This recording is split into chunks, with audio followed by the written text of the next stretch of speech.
Oh boy. All right, guys, welcome. Let me just set up a couple of things here. This is a special presentation. Actually, no, let's actually start with, yes, that's where we go. So I'm just going to put that on the screen. That's what we're going to be discussing today is so far, who has been the greatest Batman? So I'm going to wait for a couple of guys to get in here first because I've got I think I might be having a co-host today, aka Chosen One. Let me try and get him in. Give me a sec. Give him the heads up. That's things have gotten underway over here.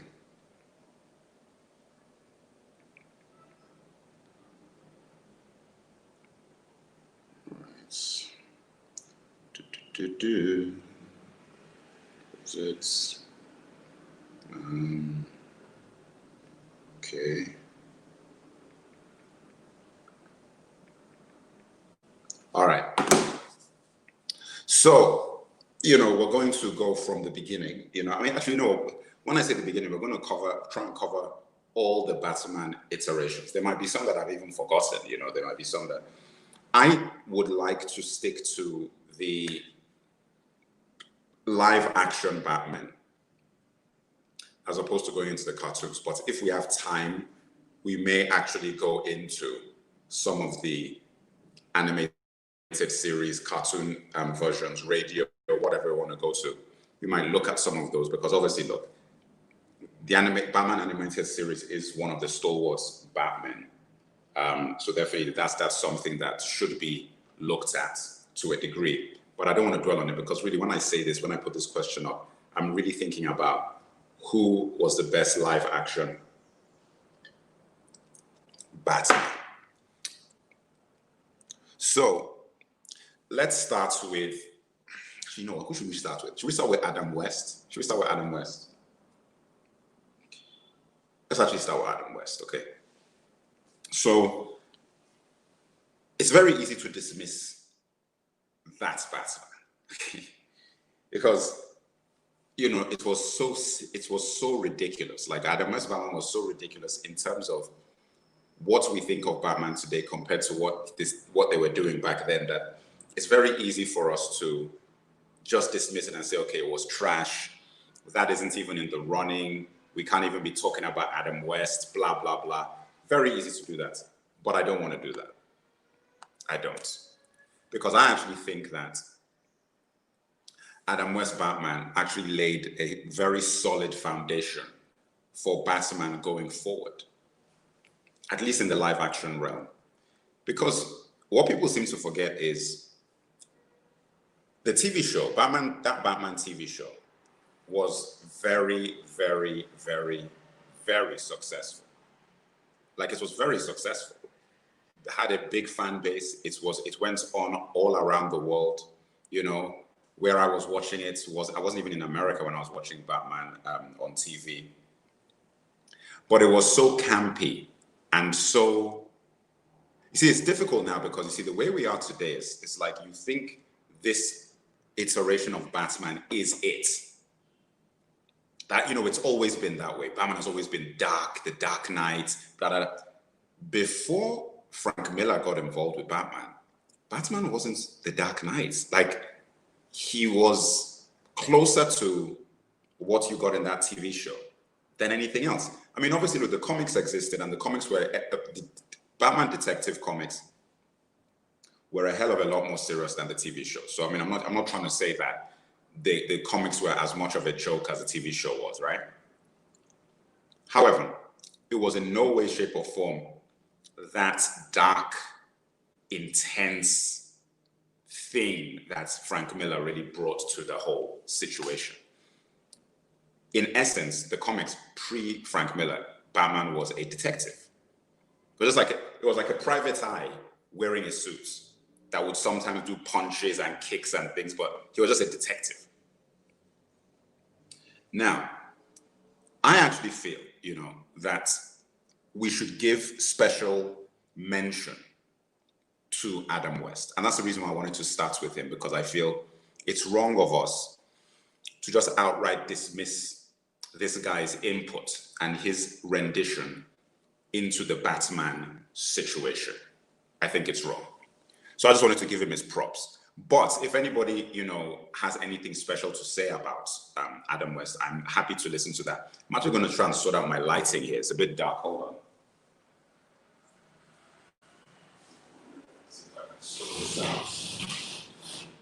Some more lights in here.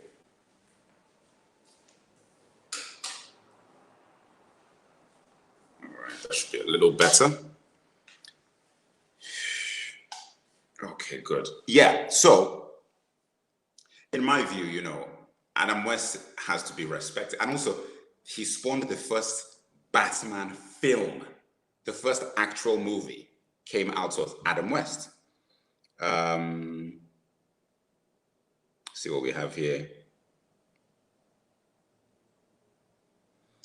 Okay, so let me just put this on the screen. So Rossi Shackelford, we grew up with the 80s and 90s portrayals. Yes, we did. And listen, you know what, to be honest, like I'm still, in the 2000s, I wasn't, I was still in my 20s. So, I mean, I was still, the 2000s, 2005 Batman, I was still in my 20s. So I would still consider myself, I was still very, very much the target audience. Right bang target audience. In fact, I was right in the middle because it's 18 to 35-year-olds, right? So I was right smack bang in the prime age target audience when Batman Begins came out. So I feel like crossing all the borders, like crossing over everything, it was definitely something that I feel I basically encompassed the whole gamut. But I actually really believe that, and Andrew Roberts says that to this day, I still watch the 60s show. There was something about it that was it was so ridiculous that even if you watch it now and you're like, man, this is so stupid, it's still entertaining. Because you have to remember that it had all the classic rogue gallery, Riddler, Penguin, Joker, in their most ridiculous guises, where it almost felt like they all just did the same thing. And for some reason, all these criminals operated in broad daylight at like 12 p.m. in the afternoon. It's like all the crimes were done in broad daylight. Batman himself, I want you to tell me, was Batman TV show, Adam West Batman, ever seen at night? Or did he operate a 9 to 5 schedule? I want somebody to answer that question for me. Did Adam West Batman operate a 9 to 5? Because I think he did. I think that there was a point in the day when Batman is like, listen, I'm not working anymore, I'm off. I've clocked out. I actually believe that that's the case. Anyway, that's Adam West. Then we got the next Batman. Hold on, let me just give this guy his link. Give me a second, guys. I need to give somebody his link. Okay. Okay. So I'm just getting chosen one in here. Just give me a sec.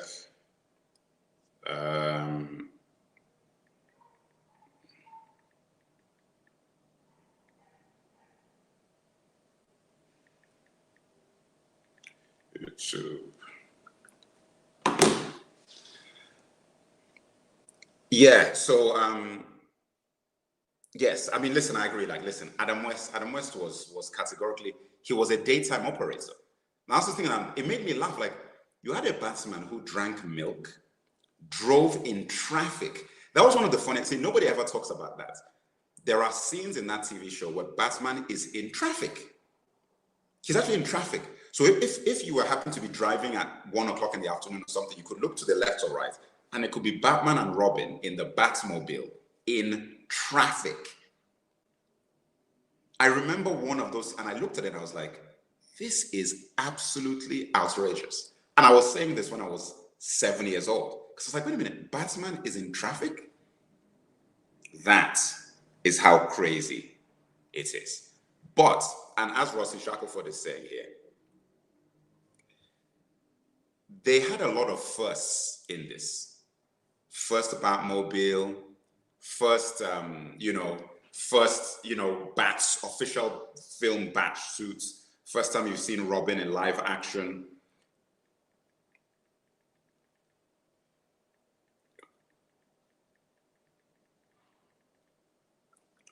First Batman and Robin in live action. You know, there was a lot of firsts for this particular Batman. So I feel that when we're talking top guys, we simply have to mention Adam West, and that's why I wanted to. Oh man, come on, jeez. Sorry guys, I'm trying to solve some technical difficulties. Anyway, so as I'm saying, okay, you've got to start with this guy because he's the foundation of live action Batman. The only thing is, and this is the thing, right?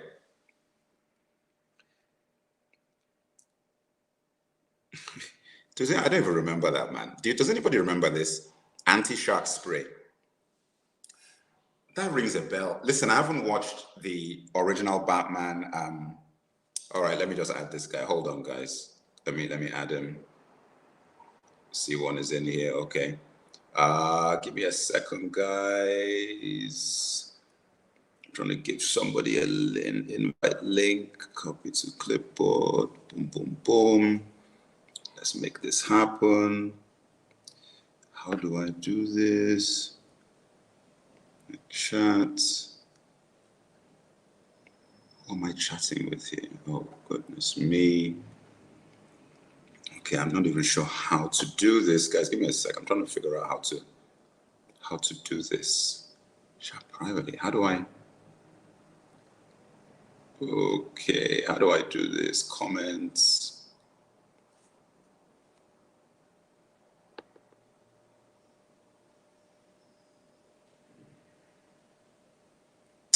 All right, guys, I'm just going to put this link in the main feed. Okay, because I don't know how to do a private. All right, chosen. So just take that link and copy it, and then you'll be in the waiting room, and then I can add you into the waiting room, okay? So I'm going to wait for you to do that. Tell me when you're in. Yes, guys, so that's what I wanted to start with. So I think that we need to understand the foundations of Batman on film or on live action first before we get into the nitty gritty, because obviously the next guy is a big dog on the block, AKA Michael Keaton. So we need to start here, but let us just finish deconstructing Adam West. Now, there's Adam West as Batman, and there's Adam West as Bruce Wayne. Adam West Bruce Wayne is just a man. He's a guy. Like, I didn't even think of him. When he was Bruce Wayne, it was just a guy on TV. Like, I didn't even, literally, there was absolutely nothing. Okay, hold on. Let me just get an addition here. Add to stream. Yes. Welcome. Okay, chosen one here. Hey. Yes. So I'm still talking about what's his face? Adam West. Okay. And so what I was basically saying is that his Bruce Wayne was just a man. Like I can't analyze his Bruce Wayne because it wasn't Bruce Wayne. Like technically it was, but he was just a person. So I think that was a complete bust. Like Adam West as Bruce Wayne was just the official alter ego, but it wasn't anything special. What are your thoughts about Bruce Wayne? I mean, about Adam West Batman? I mean, I don't disagree with anything you said, but one thing that I think is very important when you're trying to, I guess, decipher which one was the best Batman or Bruce Wayne is whether or not they fit in that world that they were portraying, if that makes sense. I think that has a lot to do with it. So when you say that, Adam West's Bruce Wayne wasn't really, there's nothing fantastical about him. I think I agree with you on that. But the thing that I do like is that his Bruce Wayne fit in with how the Penguin in that world was, how the Joker in that world was. It was very balanced. as you should say. So it was fun for what it was. As a kid, I didn't really analyze it. All that I really took away from it is pretty much what drew me in was, the colors, uh, the collages of the combinations of colors from both the villains and the heroes, as well as, the vehicles. It wasn't anything heavy. So, I enjoyed it, but, again, it wasn't anything,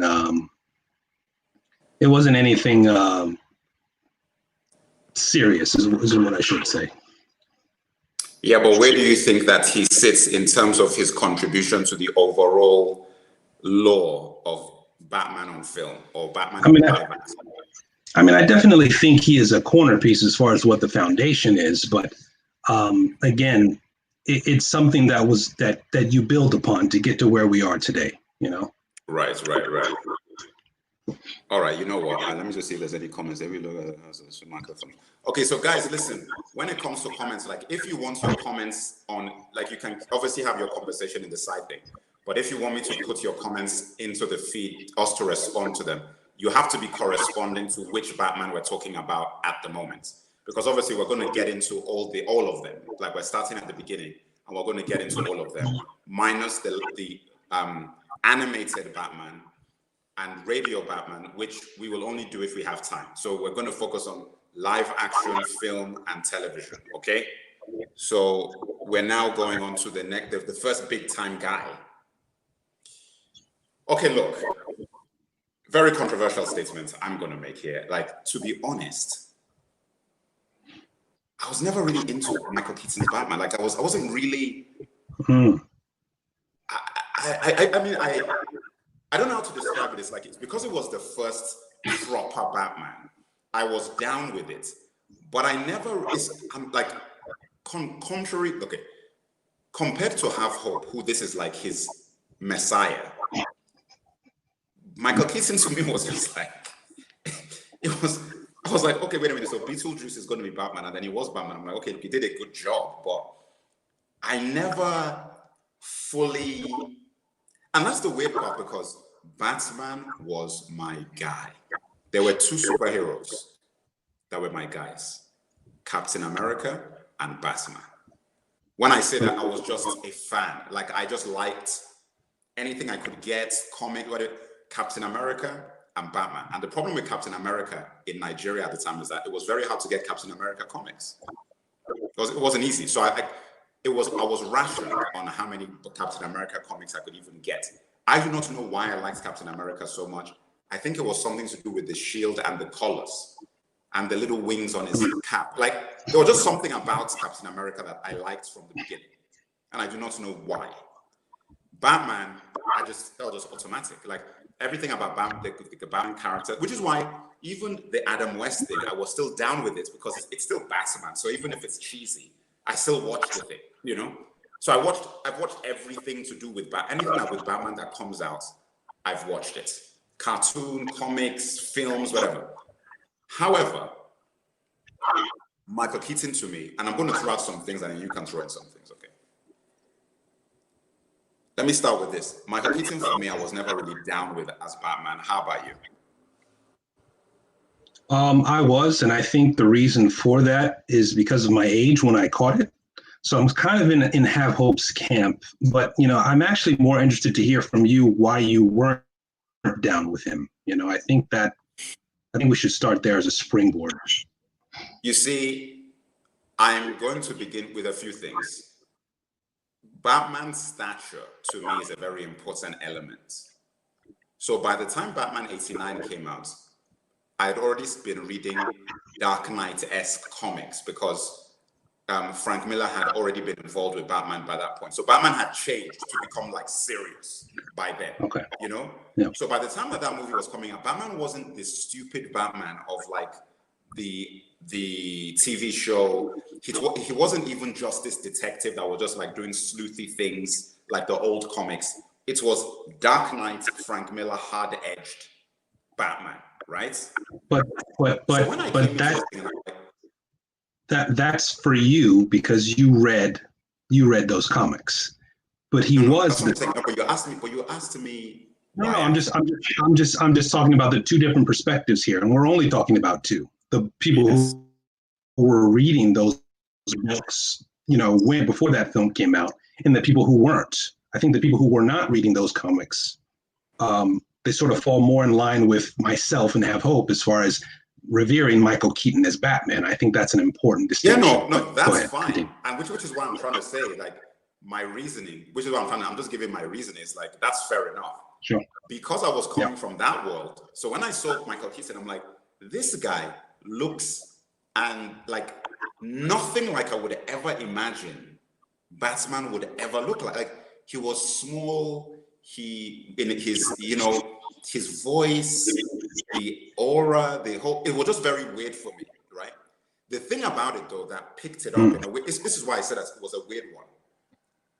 Tim Burton is such a visionary guy that even the way he made the suits, like I actually feel Batman suits, the two suits, Batman Returns and Batman 89, are probably in my opinion, like the only suit that's beaten those suits is Snyde's suits.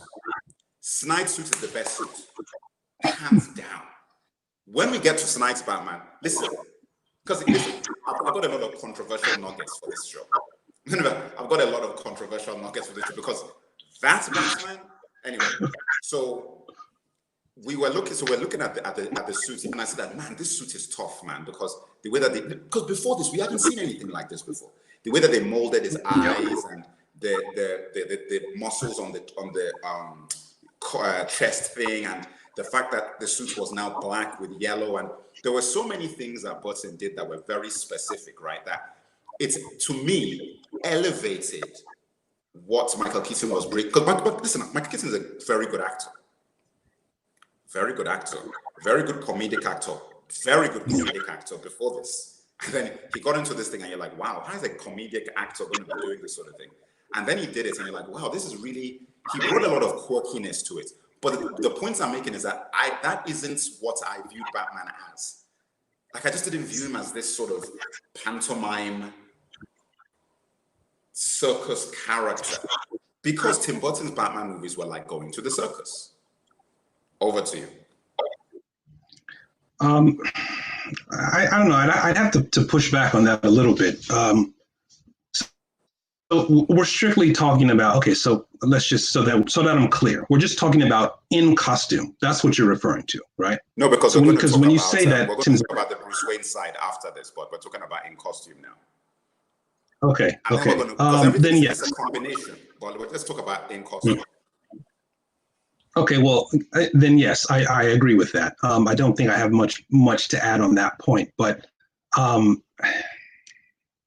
I do think imprinting has a lot to do with it, and I don't overlook the fact that because you knew what that character was before you watched that film, I think that had very much to do with, like you said, how you thought Batman should be going into the movie. Like you said that you didn't think Keaton was the pinnacle Batman as most people view him today, but I do think because you had those books and you read them and they left such an impression on you before going into that theater, I think that actually had a lot to do with how you view the situation. 100%, personally. 100%, because Half Hope was in Pampers when like. Mm-hmm. When this film came out, Half Hope was in with a little dummy and Pampers with baby Johnson's baby powder on his chest. So the guy didn't know what was going on when Batman 89 came out. I think at that point, Half Hope had only just started talking. Like, so you had a situation that to Half Hope, Michael Keaton is the greatest thing that's ever existed, because that is literally the Batman that brought him into the planet. And he hadn't read any comics, So can I ask you a question real quick? Didn't mean to interject, but what was Batman like in those comics leading up to that film release? How would you describe him? I'm curious. Very, very composed, mature, and intense. So he was like this father figure type thing, very in control. Basically, whenever Batman would come in those comics, like it was like, even when he's fighting the bad guys, right? So Joker is crazy, Batman would just come in and like just control, sorts everything out. And basically, it was almost like Batman was like a father, big uncle to all these crazy villains. You see what I'm saying? Like that was the aura that he had. Just a very in control, composed character. Now, let me be real, right? That is something that I think was not explored enough in the comics, was his psychosis. You see what I'm saying? Like, I think he was actually too composed considering what he was doing. Like, this is a guy dressing as a bat who's going out at night and is traumatized by the deaths of his parents in front of him. He's a billionaire who used all his billions to create this aura, this alter. It's not even an alter ego. Batman is who he is, and Bruce Wayne is the disguise, right? So you have all of that stuff, and I think that the comics didn't really go into the madness of Batman. So yes, I mean, and that's another thing we can discuss later on. But he was a very, very composed, grounded character that when I saw Michael Keaton come in and he didn't have this dominating physique, because that was, all of that sort of came together with it. He didn't have this dominating physique. His style of acting and the way he portrayed Batman didn't, it's actually, you know what, it's so tough to even say this, because you could say that, you know, the whole thing, I'm Batman, the way that he would come in, yes, come on, but that was, I'm like, really, when you saw this Batman, did you feel that level of intimidation and like Batman is on the scene now and he's got this big dominating presence over what is going on? Did you really feel that with the Michael Keaton Batman? Like, I didn't feel like, I didn't feel that. Like, so wait, like, okay, so wait a minute, hold on. So let's just bring up some the alley fight scene when he's going up against the guy with the swords. You didn't feel that at all? You know what? That was a good scene, man. You know, that was a good scene, but that was more of a cool scene. But that's not the, well, I get what you mean, but but again, going back to what you said, as far as Batman is coming on the scene and he's composed and he's in control of the situation. You didn't get that from that one particular. We can go to others, but all right. You know what? Let me say that. Okay, so fine. Let me just yes. Okay, so I'll give you that one. I'll give you that scene, but I just have to be honest, man. Like I just never listen. It's just a weird thing. I was never down with it. I just wasn't. You know, I just wasn't. Like it just was one of those things that I don't know. I'm trying to articulate all the points, but I was just like, it was a very good Batman. But you know what the best way to put this is? I knew I wanted something else. So I'm accepting what I'm saying. Okay. I'm like, this is good. But I knew when I was watching it that this isn't it for me. Snides, what? Sorry, what? Did you hear something? Did you hear anything? Nope. I thought I heard something just now. Snides, what? Did you hear? Listen, it's very strange, you know. Anyway, it's strange, but basically, I knew I was waiting for something and it hadn't yet arrived, but it did at a point, which we will get to.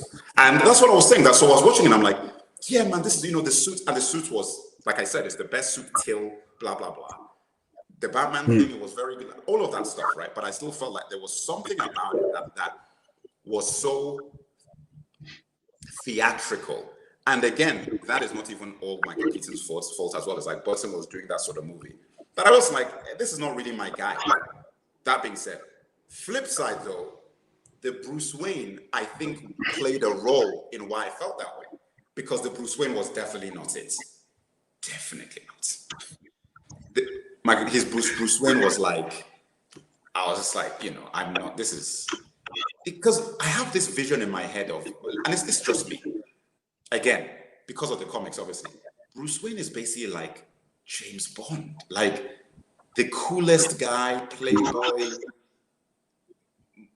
big, like sort of muscular, tuxedos, because that's sort of putting people off thinking that he would ever be Batman.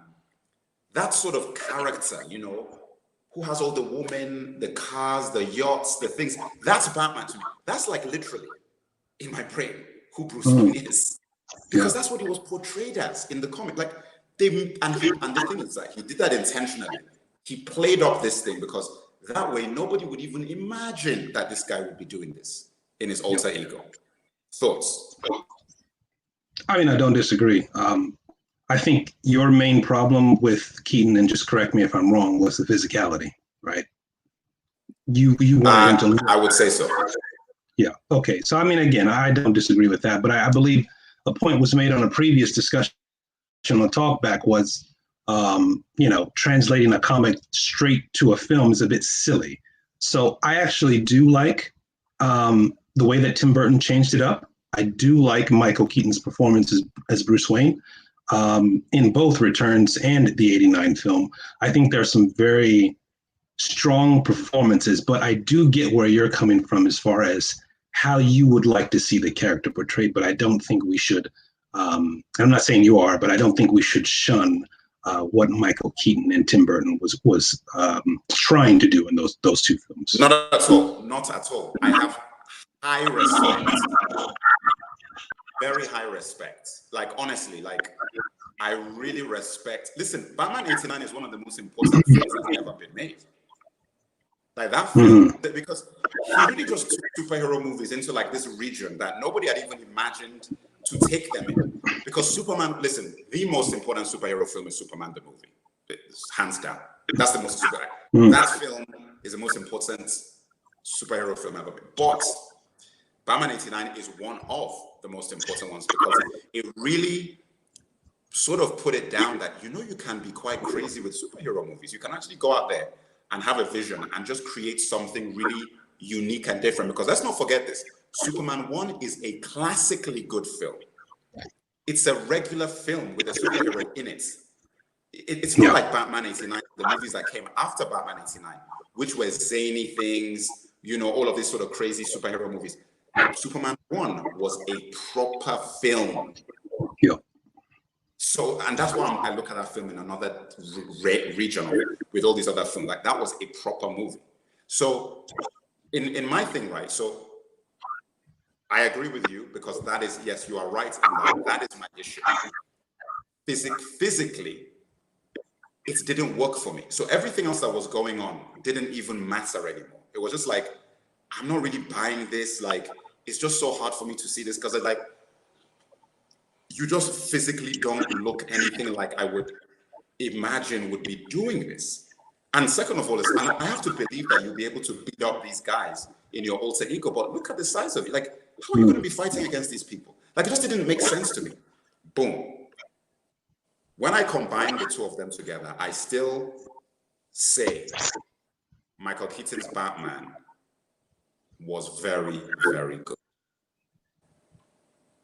But I mean, when we're done with one color, but I would give it him 7 out of 10. No, 6.5. So just, well, okay. So as far as rating, I'd probably get Adam West. I forgot to rate Adam West. A solid. So man. See, it's crazy because it's one thing that I think we should, because the 10-point scale is problematic. Okay, it's very problematic. But we don't have time to get into that. No. But what I will say, it's for fun. It's for fun. No, I know. Okay, so fine.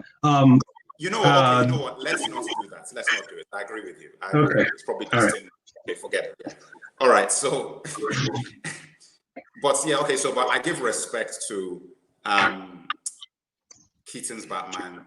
Everything I'm saying is in no way trying to disrespect it because I feel like it was very good. Let's see what some of these guys say. Sam Collins saying, I've always been somewhat neutral on Keaton's Batman as I've gotten older. I appreciate him for fitting Burton's vision, but it still doesn't fully give me that Batman vibe, if that makes sense. That is literally exactly how I feel. That's exactly what this guy said. It's exactly how I feel. It's like I just don't get I don't get that thing. Like the feeling that I want to get, I don't get. You know? Let me see what else. Let me see if there's other things. Drew Keaton was mainly pie up as opposed to be Okay, let's see this. Keaton is really underrated as Batman. According to Andre Roberts, his portrayal of Bruce Wayne might not be ideal, but he made one hell of a Batman. Yeah. I mean, I agree with that. You know, see, that's where. Let's get a female talkback. Do you know what? That's a crazy thing. And I don't actually like this because talkback has been going for a very long time. We do not have enough female representation in talkback. Didn't I have a conversation with you about this when we were looking for a female to come onto the show? And I was like, we don't have anybody. I couldn't even find anybody to. Anyway. Oh, I remember another. These are the old school guys. Hey. My goodness. Guys, you know what? I want everybody to pay reverence and homage to these two individuals, okay? Darth Bishop is one of the ground level talkback guys. I'm talking about ground base level. Darth Bishop was with us when I still had hair. You see this? See this? I had a full head of hair. In fact, there's a rumor going around that Merc and Darth Bishop actually collided in person in a particular city in America, but I won't go into those details. You know, these guys are some of the stalwarts. And let's see what they say. Darth Bishop agrees about the need for a more suave, socially secure Bruce Wayne. Exactly. That's actually even a really good way of putting it. It's like there is a certain level of anti-socialness to Keaton's Batman that just didn't work for me. Like I was looking at him like, this isn't Batman. Batman is like the most in control playboy. He's the heart and soul of the party. Quick question for you. So Dark Knight Returns, did that Bruce Wayne work for you? No, listen, we don't, let's not okay, go ahead. This is a systematic analysis. You know that TALKBACK did the longest ever Dark Knight review in history. I think it was 11 parts. Yeah, I saw it. An 11 parts marathon review of Dark Knight. So this is because Batman is my man, so I have to give him his dues. So we have to go this step by step by step. Okay, so I agree with what was said here. That was the thing. So if I combine what Chipster said and I combine it with what Darth Bishop and another said, that is my issue. So you have a guy who's supposed to be a playboy, right? And in his playboy guys, he just seems so awkward. You remember that party when he took Vicky Vale away from the party and took her into that other side place? It was like he wanted to get away from the party, you know? It was like, you know what? That's his party. It's his party, and she didn't even realize it was his thing. It's his thing. It should feel like it's his thing because that's Bruce Wayne. Everybody who walks into that place like, who's the main guy? It's that guy. That's the main guy. That's the guy. I mean, I can't say the full word because they will censor it. It's like, what they call it? I can't even say the lyrics. It's the XYZ with the bag. It's the guy with the bag. That's who's over there. The guy with the bag. Okay. And you need to go and listen to that track by the Neptunes, produced is Pharrell and the guy called Aries or whatever the hell his name is. And I think some Migos as well. The guy with the bag. Because when you walk into the room, you know who's the guy with the bag. It's that guy. You don't have to ask someone. You don't have to like figure out who's the guy with the bag. It's that guy. And that's the kind of guy Bruce Wayne is supposed to be. Let me just get one more before we move on to the next guy. Robert Pattinson will be the best. We're going to get onto Robert Pattinson, guys. Don't worry, at the end. All right, so we'll definitely get onto that. That one. Let me see. So, I mean, do you have anything else to add on this? So I'll just say something going forward when we're talking about. I know we're not going to rank the Batmans according to the 10-point scale, but I think we have to be careful with how we our naming convention of the Batmen, so to speak. So okay. I notice here we're talking about Keaton's Batman, and then we're talking about the actor, right? And then later, I think you hinted at you want to go to Snyder's Batman. And we're talking about the director in that case. We're talking about Ben Affleck. We're going to talk about Ben Affleck. Yes. Okay, I'm just throwing out a fair warning there when you're talking about the positive points of that Batman. Yes. I don't know if we can attribute it to that actor. I know where you're going. I know where Okay, you're just going. all I'm saying is we have to be real I know what about you're it. trying to pull. Okay. Chosen. Okay. I know what you're trying to pull. Okay, it's that doesn't work with me. Okay, maybe with Phantom of Hope, but with me it doesn't work. It's a combined effort. We've just talked about Michael Keaton and about what Watson brought to the table, about what the actor brought to the table, the suits. It's a combined effort. Okay, so don't try and pull that. Oh well, you know, if it wasn't for Snides, no. Listen. Well, that's not where I was going, but we'll see. We'll see. Okay, but also because you're talking about like, oh, okay, fine. Because I've got some nuclear points to make about what Snides put on the table. Like, do you know? I watched that clip. So wait a minute. So that's Snides Batman. Wait, that's not. No, listen. That's what I'm saying. I know what you're trying to pull. That's why I said when we get there, I'm going to analyze as to how we're going to talk about every Batman the same way. We just talked about Keaton and Adam West. I don't even know who directed those TV shows, but we've talked about them with everything. The actor, Bruce Wayne, the suits, everything, right? We've talked about everything. So when we get to Affleck, we're going to talk about him in the same way. Okay, it's just I just want to be clear for the audience and going forward. Not once did we talk about the full totality. Not once did we. Okay, all right, okay. Not once did we what? Because we're about to leave. Not once did we. Hold on. I just said not once did we say that was Burton's Batman when we were going through that whole Bruce Wayne and Batman. We didn't need to say it. We didn't need to say it because I'm not going to call it Snides Batman. I'm going to say listen, we talked about Burton's influence on the Batman character. We said that Burton's. Listen, remember when I said it's not all Michael Keaton's fault because Tim Burton is like a visionary guy. Right. Okay, fine. Yeah, how about this? Why don't we call it? Yeah. No, I think there's a video lag. I don't mean to keep interrupting you. I think there's a video lag between us. But there is. Yeah. Okay. So you go. Okay, so I just wanted to put that on the table because I think that's going to be a springboard talking about Affleck / Snyder's Batman going into Robert Pattinson's portrayal, because I just want to make sure that the proper people get the proper credit for everything that's on the table and then everything that's going to be shown in the next year. That's all I'm saying. TALKBACK is undefeated. TALKBACK is undefeated. We will get into every single point that needs to be made. We are going to get into everything. And that's why you're on the panel, because I want to make sure that you're checking me so I'm not just going running riots, you know. Okay. All right, guys, let's move it on. Val Kilmer. All right, I'm going to let you start this because I have things to say about Val Kilmer's Batman, but I wanted to start it. Sure. So number one, I think it's actually underrated. I think his Batman was actually pretty good.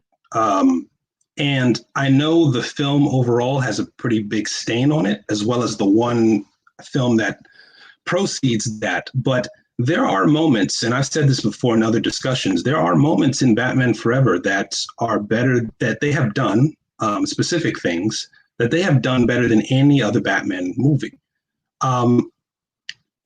In particular, his monologues.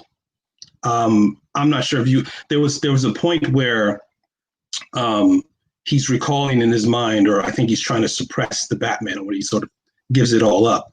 And there was a moment that he had with Alfred where he had an exchange where he said, 2 shots in the dark, pearls fall, but bada bing, bada boom. And he's sort of paralleling that in his mind with what happened with Richard Grayson at that time. And then I think he says something to the effect of, I killed them. And then Alfred says, what did you say? He said, Toothface, he killed that boy's parents. And then Alfred corrects him and said, no, you said I killed him. Look, they're without, having the actual tools to pull up the clips to show individuals, I would ask people to try and skim that movie because, Kilmer, again, I think he is what he was trying to do in that sort of bridge between the more serious Tim Burton and the ultimate clown fest that we got with Batman and Robin. I think there should be a lot of credit there. I'm interested to hear your take, but I think Val Kilmer did a pretty good job with what he was given. That's just my opinion. Yeah, look, when Batman Forever first came out, I thought I liked it. I wasn't sure what I was thinking. I thought I liked it. I was like, I think I like this movie. I'm not sure, but I think so. Because let me be real, I did not like Batman Returns. I thought Batman Returns was just too dark. Like I was like, what the hell is going on here?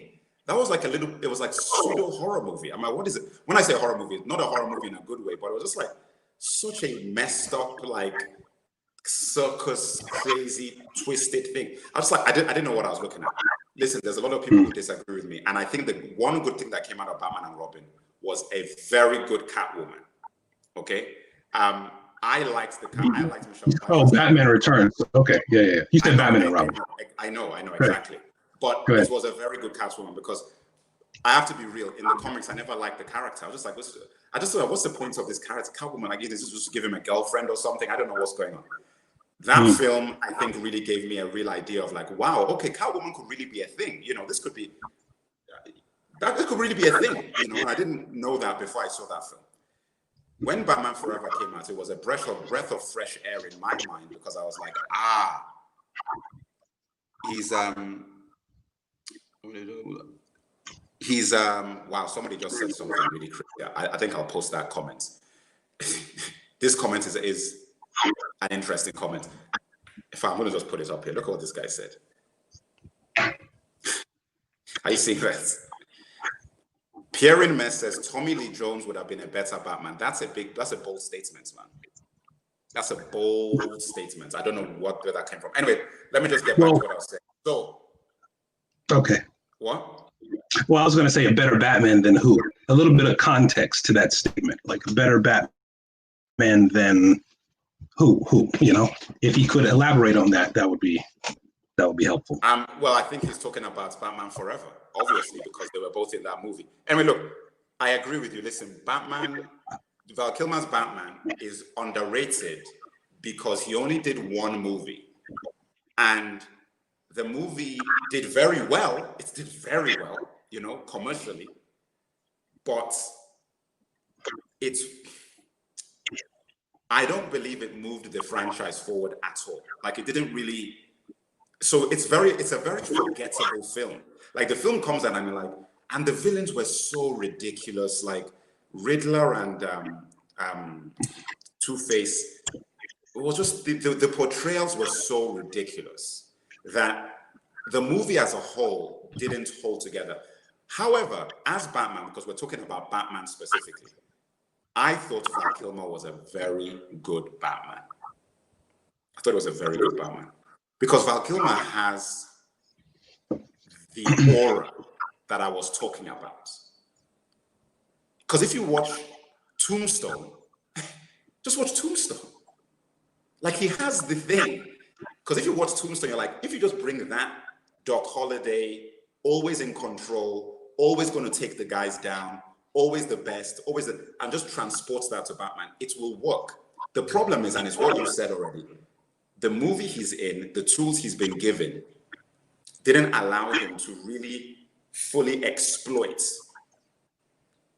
all the things that I believe he was capable of doing with the character. Because we all know that Val Kilmer is a good actor, we know this. We know that Val Kilmer can do intensity, we know this. We've all seen Heat, so we know what he's capable of, because Heat was 95, Batman Forever was 96?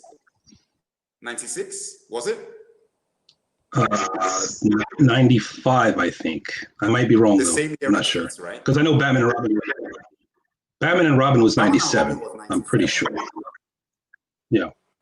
Batman and Robin was 97. So that means that, Batman Forever might have been 95 as well. So if you watch this guy in Heat and you just see him and you're like, this would have worked. It would have really worked. The issue that you really have is just the movie, Joel Schumacher, man. I mean, God rest his soul. I don't want to say anything negative about the guy too much. I mean, I'm going to have to when we get to Batman and Robin, but his whole I don't know what he was doing, man, because you know what? You didn't realize what was going on in Batman Forever till you saw Batman and Robin. And then you're like, oh my God, this is what this guy was doing. Like, because I was watching Batman Forever and I'm like, there's something fishy here. I don't know what it is, but there's something and I can smell it and it doesn't smell good. And then in Batman and Robin, or you just opened up the pages and you're like, oh, look at all this trash in here. Look at all this trash. Because listen, when you go back to Batman Forever and you look at some of the scenes in that, you're like, man, this was a warning of what was going to happen. And then you saw back. But focusing on this guy, you see his Bruce Wayne made more sense to me. His Bruce Wayne made more sense to me. I was like, and maybe it's his stature, his look.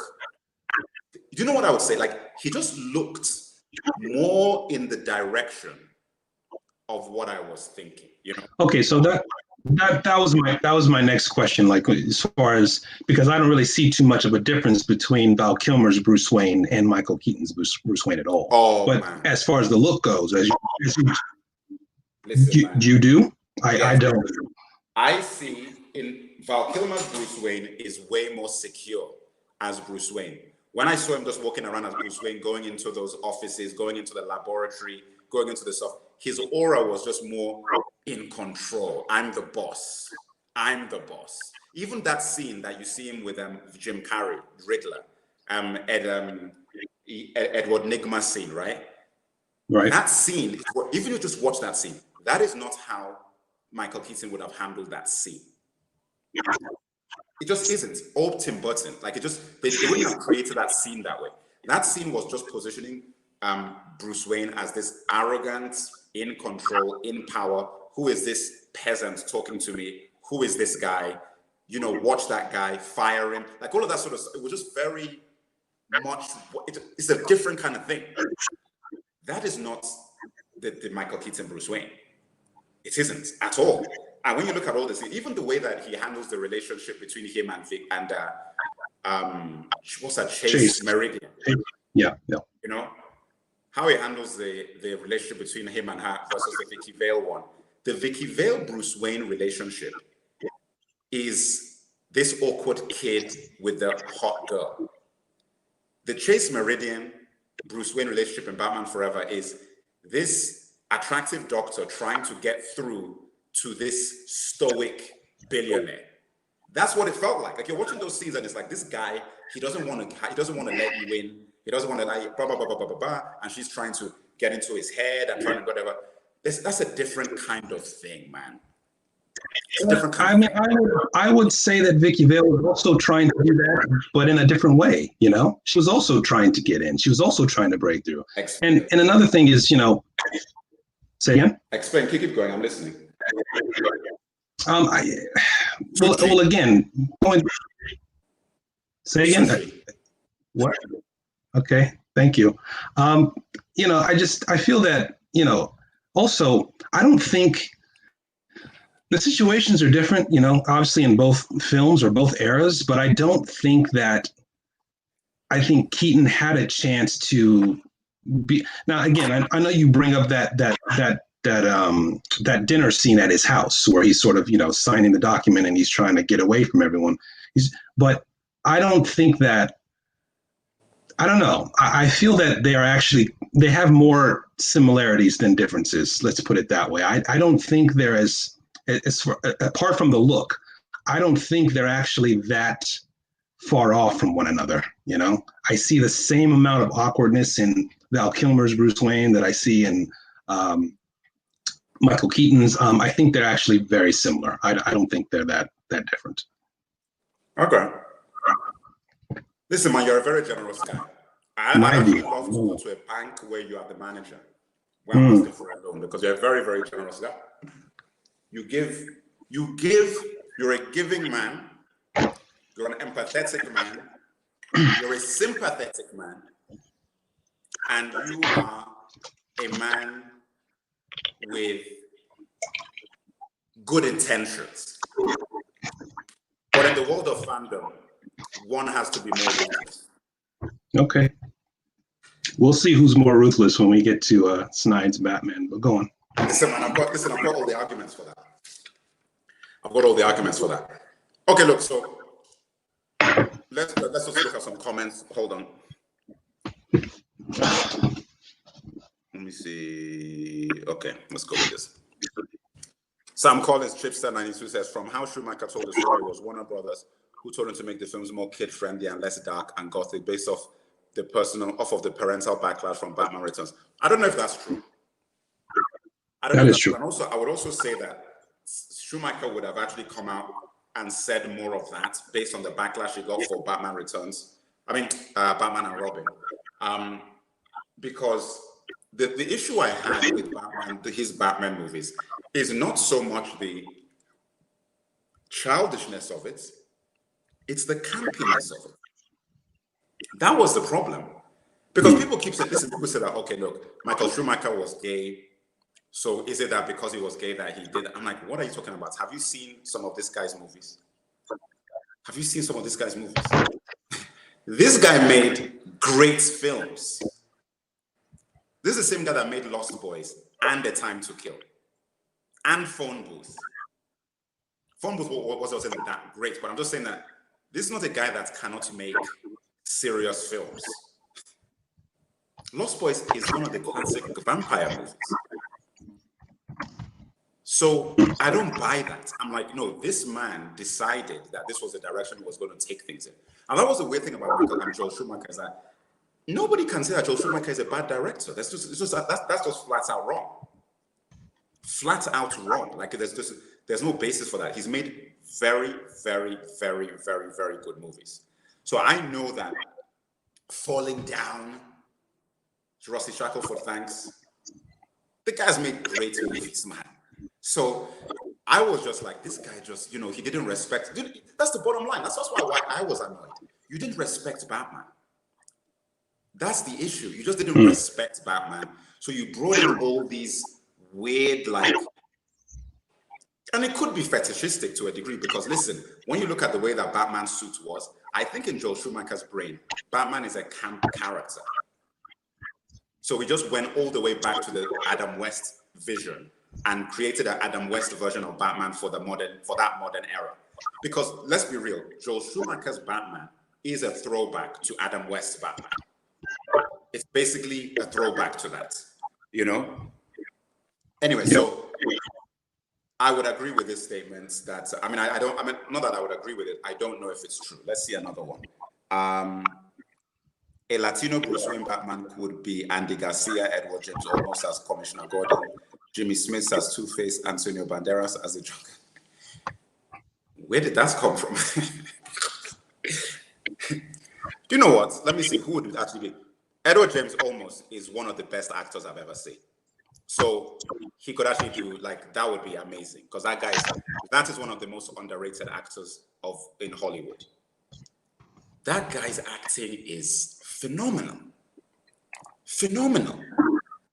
He does not get any respect, man. That guy doesn't get any respect. It's scandalous. But yeah, so he would be a good James. Edward James Olmos as Commissioner Gordon in any Batman would be good. So him putting him as Commissioner Gordon in any Batman, he's too old to do it now, but had he done it in any Batman, it would be good. So that was it, goes without saying. But yeah, I never even really thought of a Latino Batman. Oh my God, this guy said Lou Diamond Phillips as a nice. Oh, that's funny, man.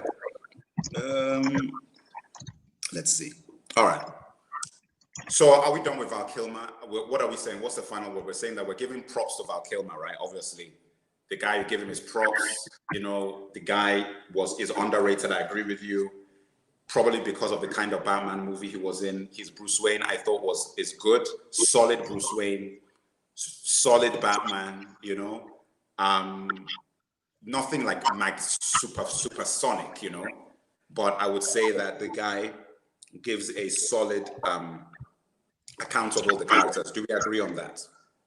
Yes. Again, I just wish that he had more material more proper material to play with. That's just my thing. I've seen enough. It's one of those things where you see when an actor gives a good performance given bad writing material. You can only imagine what they would do if the majority of the pieces were in place. Nothing's going to be perfect, but It's just one of those things where my takeaway was he could do a lot better if he had, better tools. That's just my view. Right. Let me see. So I can buy that. All right, so let's move on. Next guy. George Clooney. This, my friend, I could talk about in 2 seconds, trash. But we're going to actually get into it because this film actually killed superhero movies and Batman for years. Like it's killed the whole thing for years. Like there was no superhero movies anymore. Batman was gone. This film came out in 1997. And there was not another, it was 97, yeah. And there wasn't another Batman movie till 2005. Yep. Almost 10 years, because this film was devastating. Tonight's forecast, a cold wind blows over Gotham. That was in this film. That was in this movie. Breeze, yeah. What was that line that this guy said in this film? Wait a minute. What's that guy say? Oh my God, I can't remember it. Anyway, weird statement here. George Clooney's Batman was really bad, not because of him. No. And George Clooney's Bruce Wayne was way more in line with what I thought Bruce Wayne would be. Way more. He wasn't there, and I would still give the upper hand to Val Kilmer. But his Bruce Wayne was way more in line with what I was thinking of Michael Keaton's Bruce Wayne.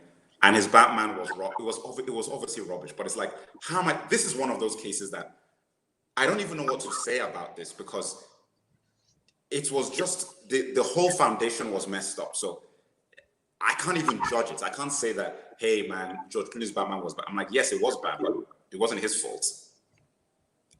It wasn't. Like, it was just like, that's what the movie, they gave him that material, they gave him that suit to wear, they gave him that script. Listen, there was a scene in this movie that I blanked out of my brain because of like PTSD. Is it true? And I want you to tell me, because I don't know if this actually really happened in this film, because my brain erased it. Did Batman and Robin surf down from the sky with some kind of missile? Did they surf down from it? Listen, I don't know if it's true. I think I saw that, but I'm like, my brain said, no, Mech, come on, man. Obviously, that's not what you're seeing. I know that that's the information that is coming to your brain from your eyes, but obviously, Batman and Robin are not surfing down from a missile. That's not what you're watching. I want you to tell me now, is that what I saw? Okay, so this is sort of the sequence of events. Okay, so Batman chases Mr. Freeze up into the sky. Chosen. I am asking you, is there a scene in this film where Batman and Robin were surfing down in the sky on some kind of I'm trying to give it to you light so you don't, overdose. But so yes, the short answer is yes. After the Bat Bomb and the Freeze Bomb exploded, yes, they were surfing down, chasing Freeze, and yeah, that happened. It happened. Listen, man. As a guy should never be allowed to make films after you do that. Like, he got allowed to come back, but I'm like, what in the name of all that is? How is that in a movie? I told you that I actually didn't think I was seeing it. Like, that thing happened. I came out of the cinema in shock, and in my brain, you see, there were other stupid things that happened in the movie, like having the BAT credit card. This guy has a BAT credit card. With what bank? What bank is Batman registered to? So Batman, so because you have to sign, and you have to they send you your statement, your bank statement. So they send Batman's bank statement to the Batcave. Mm-hmm. Is that what they do? And Batman has Social Security and everything, and like, how does Batman have a credit card? and it had a bat symbol on it. Hey, Joel Schumacher, man, this man. I have to just say, listen.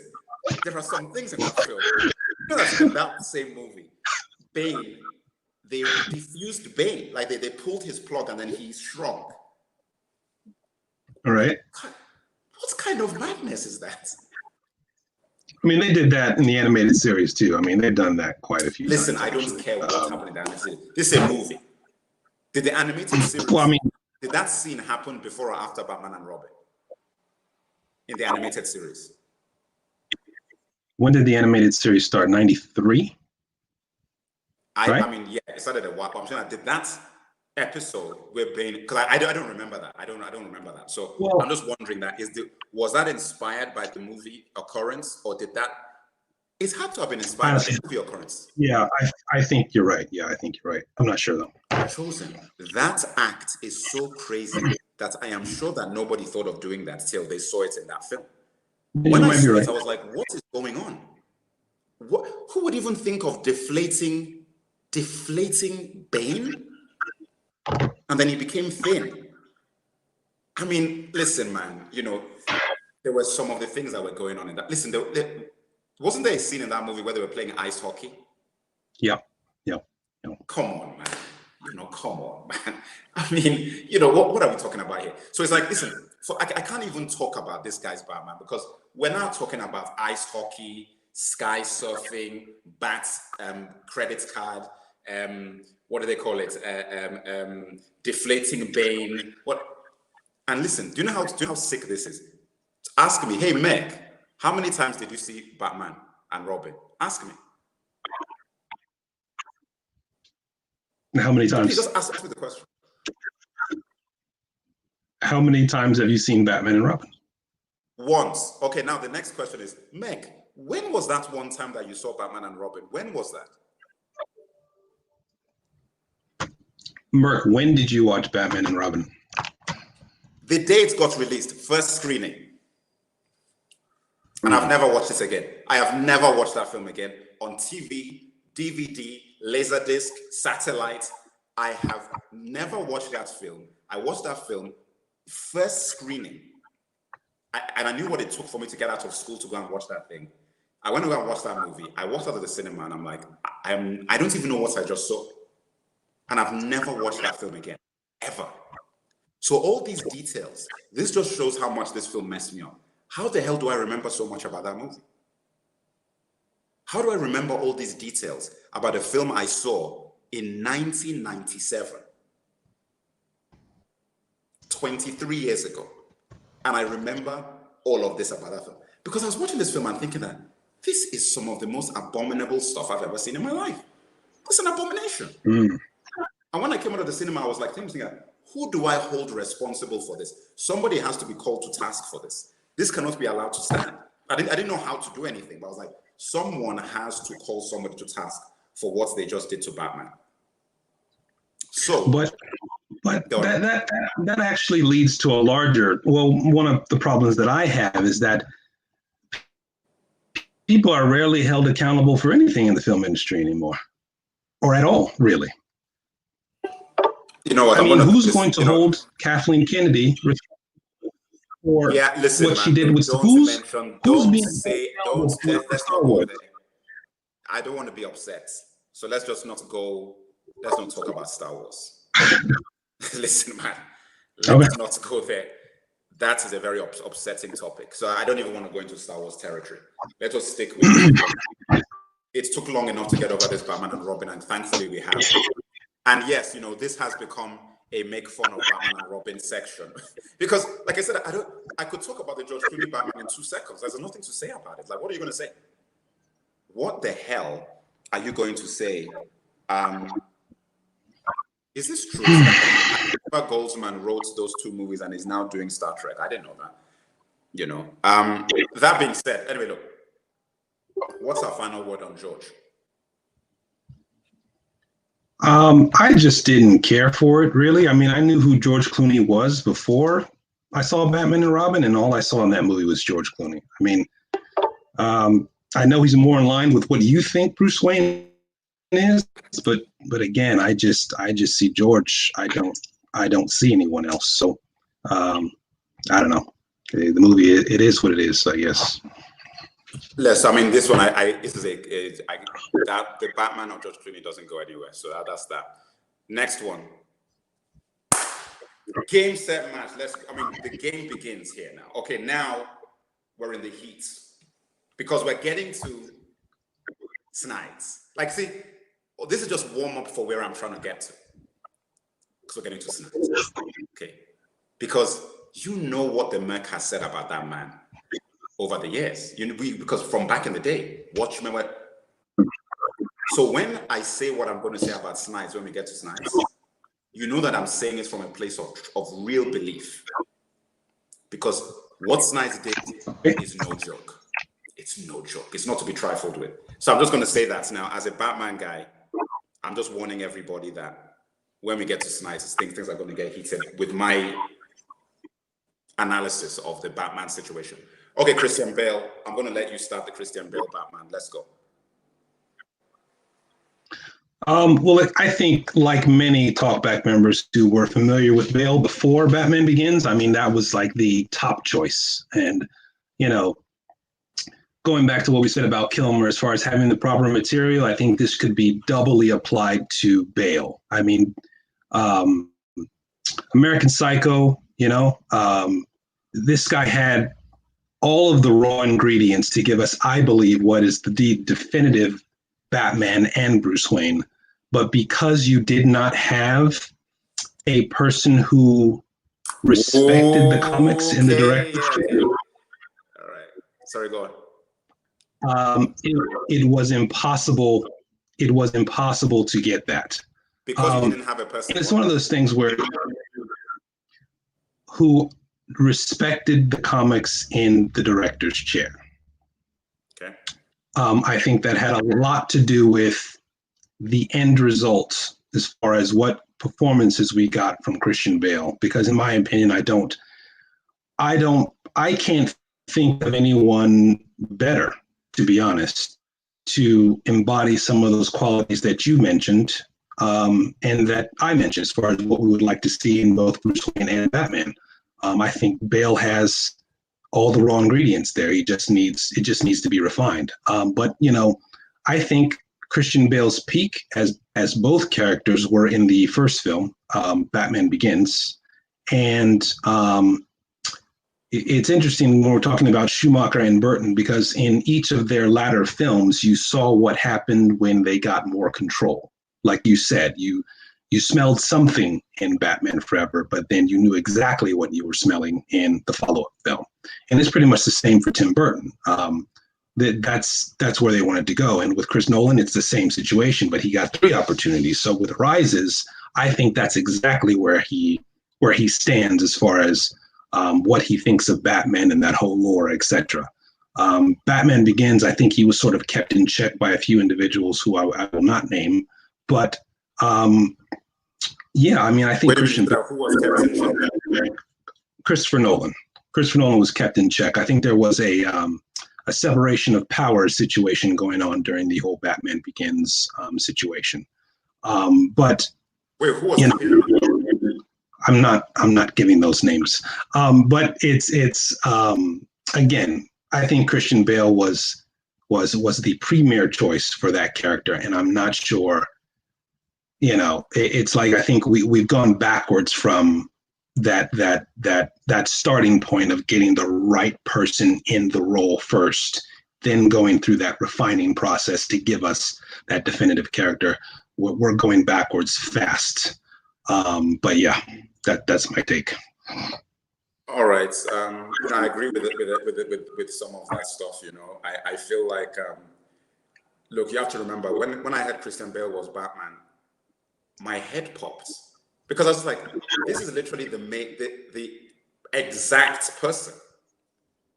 Like I was like, this is literally, if I was going to tell you who is the perfect person to be Batman now, at that point, 2005, 2004, he was literally the one person I'm like, that person is the guy that should be Batman, because what he did in American Psycho, that is basically basically Bruce Wayne.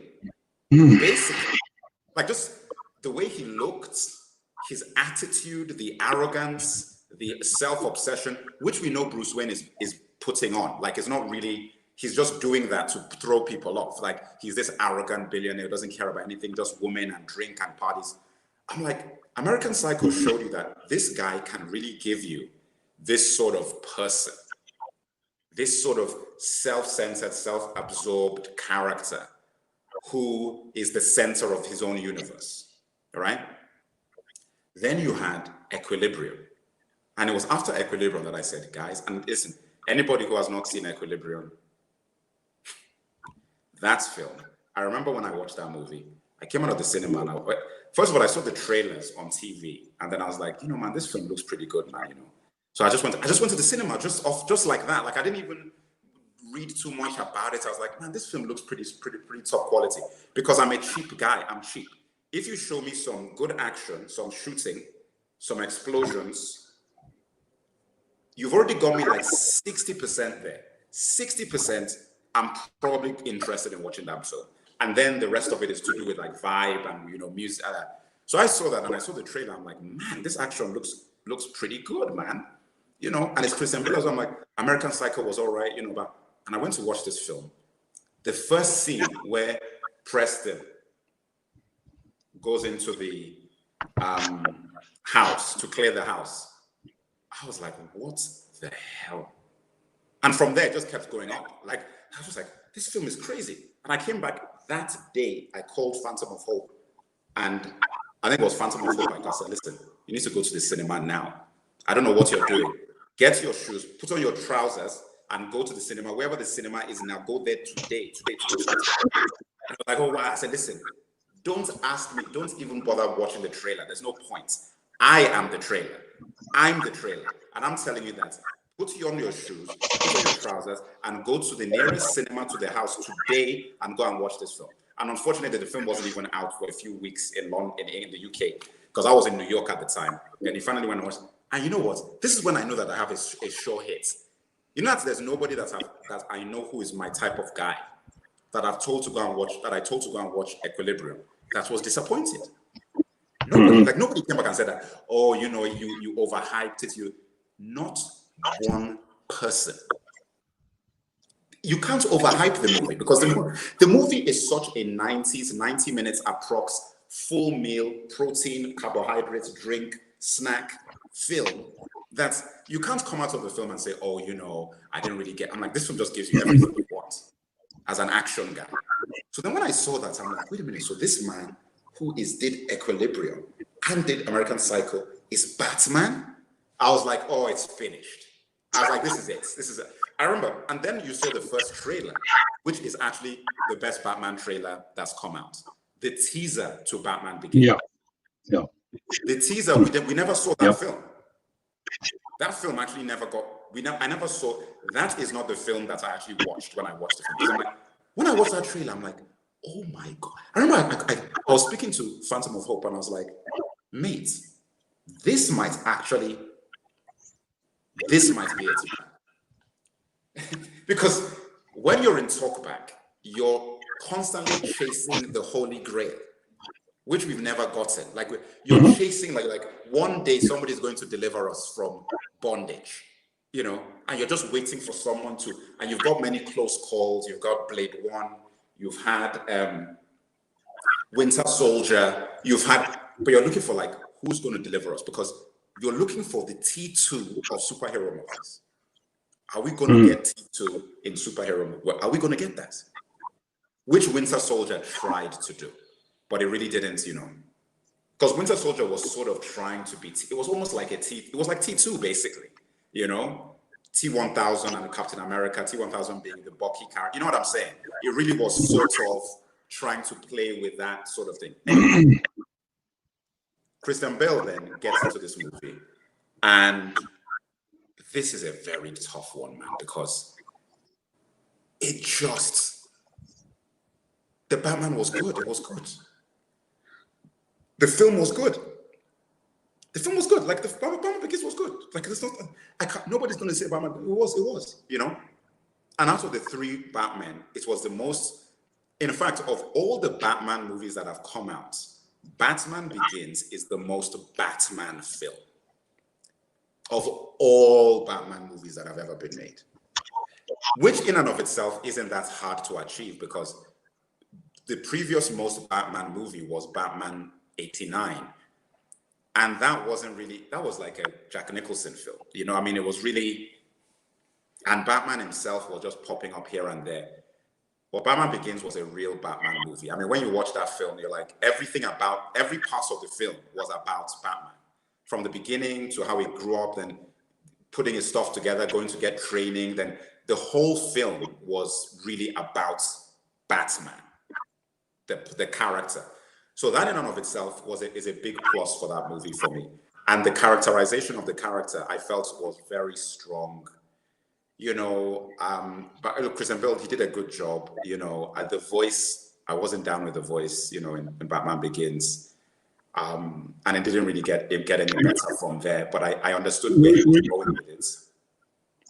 Well, I mean, it's funny you say about the voice. I didn't really hear anyone complain about the voice until Dark Knight came around, especially the ending when he's talking to Joker when he's upside down. That's when the voice, I think, was pretty much at its worst, and then it was just bad in Rises. But I didn't have a problem, and I didn't hear a lot of people talk about Christian Bale's voice as Batman in Batman Begins, because I get what he was going for, that sort of creature type situation. You say, I mean, how do you feel about that? I mean, I think there's a clear distinction between what he was trying to do with the voice in Begins versus what he did in the latter two films. Do you agree with that? Say that again. I think that there is a clear distinction between what he was trying to do with the voice in Batman Begins as opposed to the latter two films.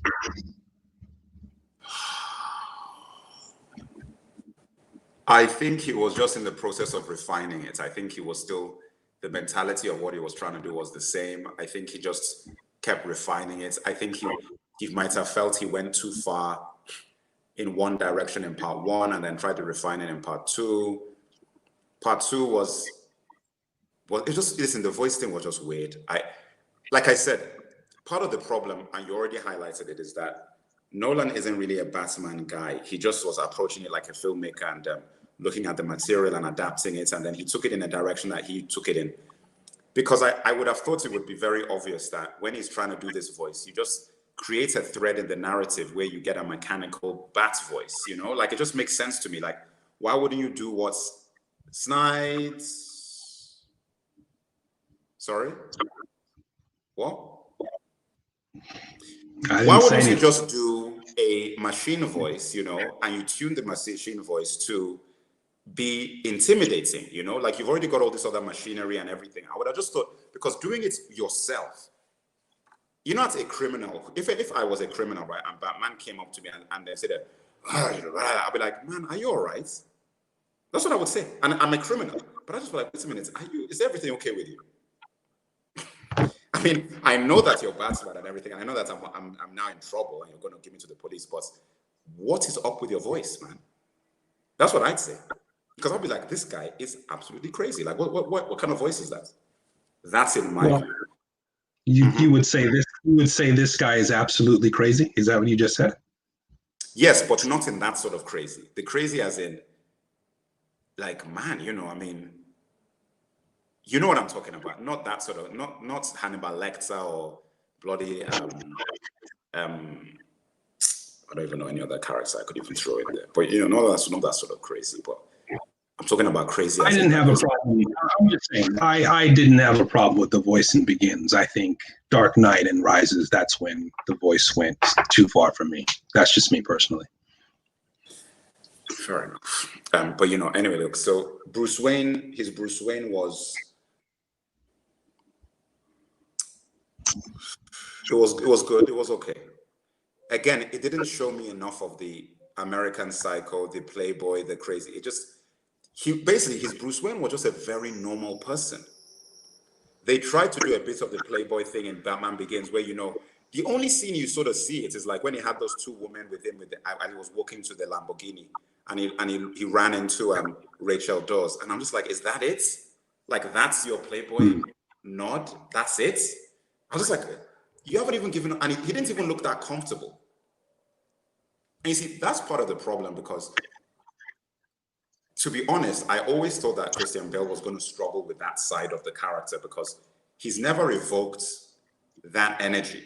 When he was American Psycho, the way he was dealing with women was in a very material, very abusive fashion, you know? So that worked, but I've never really seen him as this sort of charming, you know, guy who's like seducing women and everything, which is what the Bruce Wayne character you'd imagine him to be.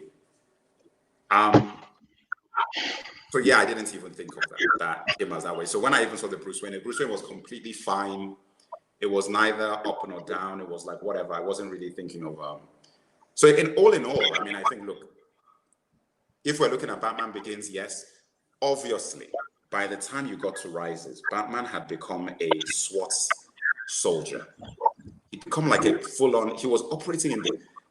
There is one scene in Rises that negates the whole thing. When he's fighting Bane on the steps in the snow in broad daylight. At that point, I said, this entire project, the whole project, as far as trying to call this a Batman movie, is a joke. Like, this is not Batman. Batman is going to go into a crowd in the daytime to fight someone. That is like, do you know that in Batman Dark Knight Rises, Batman was in the daytime a lot. Like, just like doing things. Like, what is it? It's, listen, I mean, and again, as we said earlier, you see the signs early. Batman in Dark Knight was in the vault with Commissioner Gordon. When I saw that scene in the cinema, even then, and I praise Dark Knight 2 today, I was like, Batman walked into the back in the daytime and into a vault? What if they just lock the door to the vault and they want to rip your mask off now? What are you going to do? Yes. What the hell is Batman doing in a vault? Even if you trust Commissioner Gordon, what are you doing? What the hell are you doing in a vault? So that actually was crazy, because that preempted Rises, because I'm like, my God, Batman is going into a crowd, man. And listen, it's a crowd where there's criminal rioters there. Some of them who probably got put in prison by Batman. How does Batman know that even the people who are on his side won't decide that, wait a minute, let me ask you this, chosen one. And Chris Nolan, I want to ask him this question. Do you think that nobody wants to know who Batman really is? Even the good guys during the riots don't want to know who this man is. Everyone is so respectful of his privacy that nobody tries to say, hey man, look, chosen, come. See, that's Batman over there. Why don't we just go there? We just have you got your iPhone? We can just take a picture. You got, okay, set it to camera. Is it rolling? Okay, set it, go. And I'm just going to run up. I'm going to pull off his mask. That is exactly what we would do. Do you know the kind of cash you're going to get for Batman's identity? Come on, man. That's like A, B, C, D, E, F, G to Z of Batman. Like, Batman does not put himself into those sort of positions. He doesn't put himself in those positions. Like, his guy is in the darkness. You're seeing snippets, nights. Excuse me, what? Did you hear that? Somebody is knocking at the door because somebody knows we're getting close to a particular part of this conversation. I don't know. I heard something, but I think it's because we're getting close to a particular part of this conversation. Batman is going to go into a crowd in the daytime, in the middle of a riot with prisoners and just random people. He fully fought Bane, got stabbed, then was there injured. Then he was like, I was like, my Lord, this film has just gone left, man. So then as far as the characterization of Batman is hard, because you've got to weigh up the totality of it. It's like Batman as a whole during that trilogy is like, how do I place that character? Because Batman actually turned into something else, like it wasn't Batman. So in a weird way, that Batman overall has to go below Keaton's Batman and Val Kilmer's Batman. It actually has to go below as a totality. Batman Begins, no, that is definitely above those. But when you take everything as a whole, it's like where he ended up as a character is like, this Batman is nothing to do with anything that I even ever thought of. It's literally just, he is a super soldier. He's like a guy with an armored costume and a cape.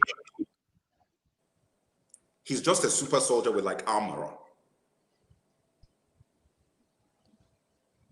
Oh man, yeah. Can you remember that line? Can you remember this line? Let me even put this on the board. Let me see some of these comments. Look at Dean Classic. Come on, man. Come on, man. Let's get real. Let's get real. A bomb is about to go off. Batman at this point didn't give a hoot about this identity. Let me tell you something about Batman. Batman. If I was in the comics and the bomb is about to go, first of all, let's even go about this thing about the fact that a bomb is about to go off. That in and of itself is crazy. The way it was all put together. But let's say it's happening. A bomb is about to go off and it's happening in the daytime. Batman is still not fighting Bane in the middle of the street. Batman is going to try and infiltrate the building because in the end, you know what, chose him, right? He fought him outside, right, to get into the building, right? And he was trying to get in there. Batman is going to create for himself a scenario where he can control the access that anybody has to him personally.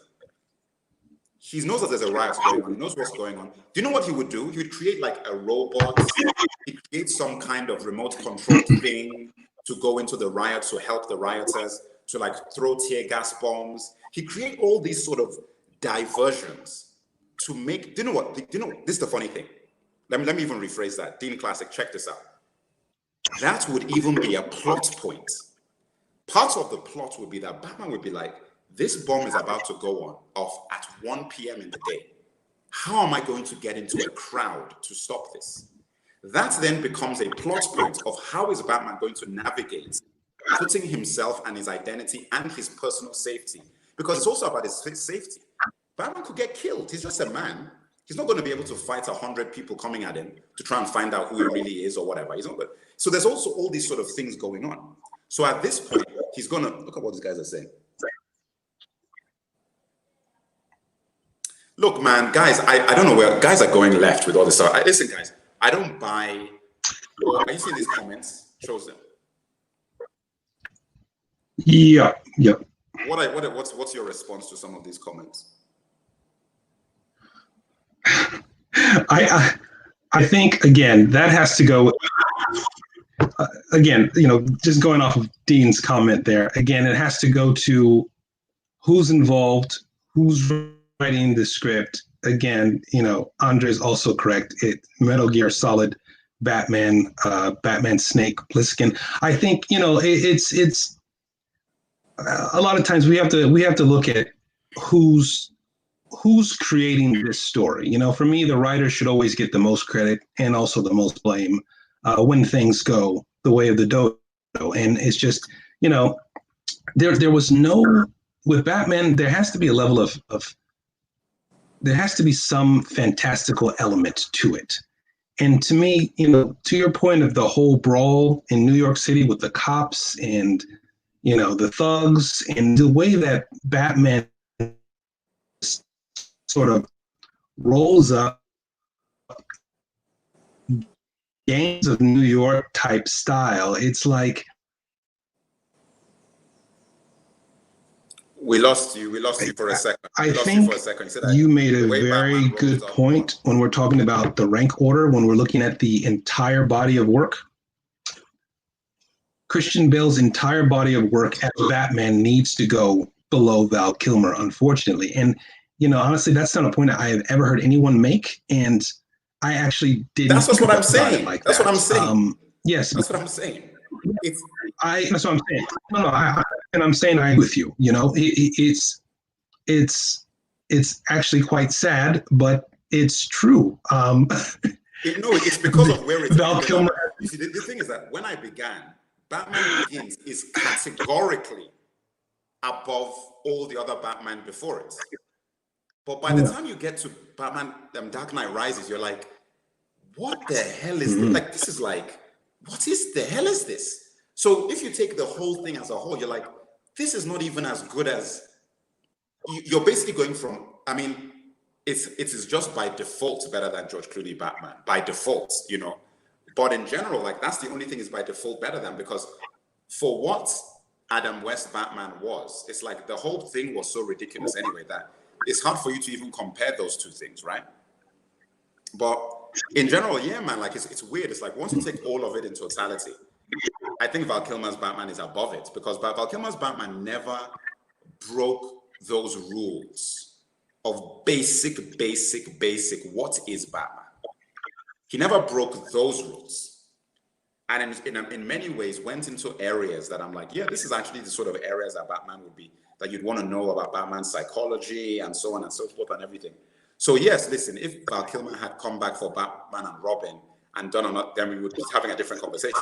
But because he just did one, it's like you just look at that one and you're like, well, you know, that one was better than where this trilogy ended up with the character. I mean, look, this trilogy ended up with, like we've talked about on this thing many times, a big bomb dangling from his ship. That was like the kind of thing Adam West used to deal with. Remember that scene with Adam West running through the streets with a bomb and a fuse? And I mean, that was one of the funniest, silliest scenes that you've ever seen in a Batman thing. And that's what it felt like when you were watching this, you know? Let me see, Dark Knight Rises is so nonsensical that it doesn't really matter. Can I be honest? I think that when I think that honestly, Nolan didn't really care by the time he got to Rises. I really don't think he did. Even when you watch some of his interviews, there's a, you know, someone's aura, right? The way someone sort of carries himself, their swag. You can tell that he was very proud of Dark Knight. I'm not sure he wanted to come back and do a third one. To me, it just felt, from what I saw, it felt like his heart wasn't really in it to begin with, you know. I don't know. That's just me. He was planning to do those two after I don't think he knew he was doing Dark Knight. I think once Batman Begins gave him Dark Knight, he was planning for Dark Knight Rises just because of the way Dark Knight ended. The way that film ended, I'm like, there is no way this guy is walking away from this thing with that ending. It felt like that was leading into, like, there is a finale to this. It really just felt that way when I saw the end of Dark Knight. It's like, that didn't feel, this is a guy who he'd be cool ending this whole thing here. It just didn't feel that way. Like, he's Batman running off and then taking the blame for everything. He's not going to let this guy go out like that. Like, it's like, that would have just been such a strange, it's a very unfulfilling end to anything, to have it end that way, because you're like, okay, you haven't set this guy up as being this kind of guy. So this is, in a way, it's a very good ending for this film. But for a character like this, are you just going to walk away and leave Batman in the wilderness? Like, he just goes off into the wilderness. Because let's be honest, like, Batman was only really operating in Dark Knight. This guy operated for one movie and then he just and by the time you come back in Rises, this guy was so messed up. It was like, listen, man, it's actually probably one of the most disappointed I've been. The most disappointed I've ever been, obviously, can never, ever compare to Phantom Menace and Matrix Revolutions, obviously. But this thing is close. Because I came out of the cinema, I'm like, wow, man, I don't know what just happened, you know? So do you have anything else to say about this? Because I think I might need to go on to a particular thing now, but, you know, I just want to make sure that you're happy with yourself. No. I think I got everything out that I wanted to. I'm not sure. For me, it looks like, you know, I'm not sure if anyone in the chat room can verify, but it looks like you're skipping a lot. I'm not sure if that's maybe my side or yours. Am I skipping a lot now or generally?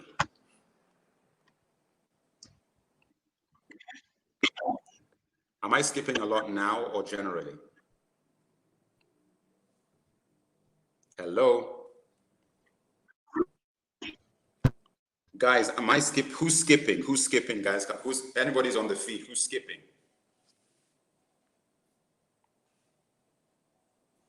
Uh-oh. Okay, let me re-add you to the feed. Are you there? Say. Okay, I hear you. Can you hear me? Yeah, I hear you now. Okay, how's that? I think that's better. It's not mine, it's yours that's slow. Okay, how's that? Is that better? Yeah, I think so.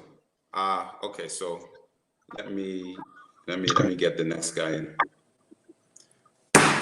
Okay, game on. I'm going to let you speak if you want to speak, because I have a lot to say, but I'll let you talk if you want to talk, because I mean, this is a very straightforward. No. I actually don't have a lot to say about Affleck as Batman at all. I think it's very generic. I think it's very prosaic. It's nothing special. And another thing, it's just a lot of what I have to say is pretty much countering to a lot of the noise that I'm hearing. Look, I haven't seen Justice League. I skimmed it on YouTube the other day, clips, and I'm looking at this Batman. I'm looking at all of these characters, and to me, I don't know why anyone would want a Snyder cut, to be honest. But look, I actually am more interested to hear what you have to say for Ben, because my opinions, I believe, are set in stone. I don't see anything special there when it comes to this Batman, really. Definitely not this Bruce Wayne. I don't know if you agree on that, but I'd actually like to defer to you or give you the floor in this. All right, so let me just break a couple of things down. Okay, Batman, to me, there are many levels to Batman, and that's the reason why I consider Batman to be the best comic book character of all time. Batman is the best comic book character of all time, in my opinion. That there's hands down, because the levels of complexity and areas you can go with everything to do with this guy and who he is, what he does, how he operates, the kind of experiences that the character has had. There's so many levels to it. And now you see the thing about Batman, and the one element that I've always wanted was the aura of Batman. The aura. People forget all the detective thing, all the gadgets, all the villains, the da la la la la. The aura of Batman is a very, very big factor, because that also plays into the impact that Batman has on his adversaries. Because it's about, like they said, League of Shadows in the Nolan thing, theatricality and deception, all of those sort of things.